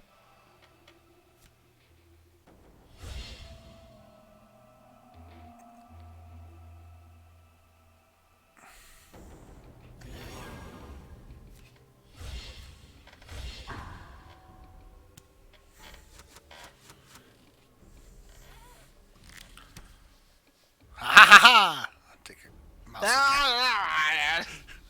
Comedy comes in threes. Get him. Oh, Scott, cast my left spell. mind this one. Because you will get to focus your breach with the lowest cost. Oh, that's a good point. I like it. And then I could do this, and then that yes! powers this up. Yes! Oh, Strategery! big wrinkle brain. You love to see it. There you go. So there you go, Scott. Suddenly that spell that you didn't really think was all that helpful was just amazing. Also, he's dead if I get a turn. 6, 4, 2. If I get a turn, he's dead. If you get a turn, I don't know what you're going to draw. So I don't know yet. If he gets a turn, he's going to eat things and be rude about it. Yeah. Oh, there's all my spells. Again, of course, he's getting a turn. Go ahead, eat what you want. It's 5, 5, 2. Yeah, it's just... And both of those supply piles have enough in there. Oh! Unleash twice, of course. And Gravehold suffers 4. That's fine. So you pick that one first. And then I don't think it matters too much which one here. Gravehold's gonna take a hit, unfortunately, but... Yep. 2, and then 4. Look, it's fine. And then he's dead. Because then you murder him. I murder his everything. Yeah, 7.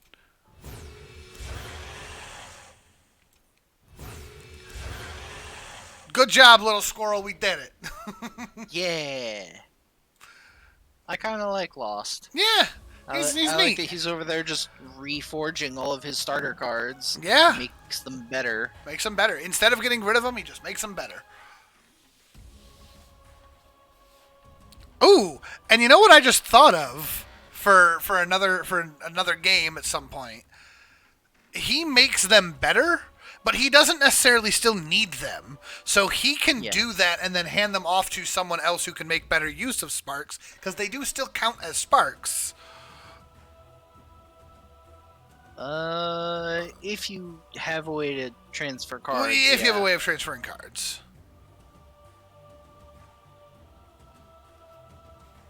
That's pretty good. Look at that statistics. Look at us. We won the eating contest. We won the eating contest. Just like you had played him the other time I played him. Yep. Yeah. And with Zay. Globally though, people have not done well against People have not done well against the Prince of Gluttons. Holy crap. Also ratio, by ratio, people have done a lot better with Lost than they have with Zay. That's true. Almost 50-50 with Lost. Zay, not so much. Yeah, that's worse than a 1-to-2 ratio. I mean, you want to talk about worse than 1-to-2? That's almost a 1-to-3 ratio at just the Prince of Gluttons in general. Yeah. Yeah, that's... He wins lots. And I like this. Damage taken by mages, 7. We're fine. What the problem is. Yeah. Versus the 114 we dished out. Look at that. 0 exhausts. We're fine. In total, I have taken 528 mage damage, which, granted, that's spread out better than this sounds, but that is enough to kill 52 breach mages. Yeah.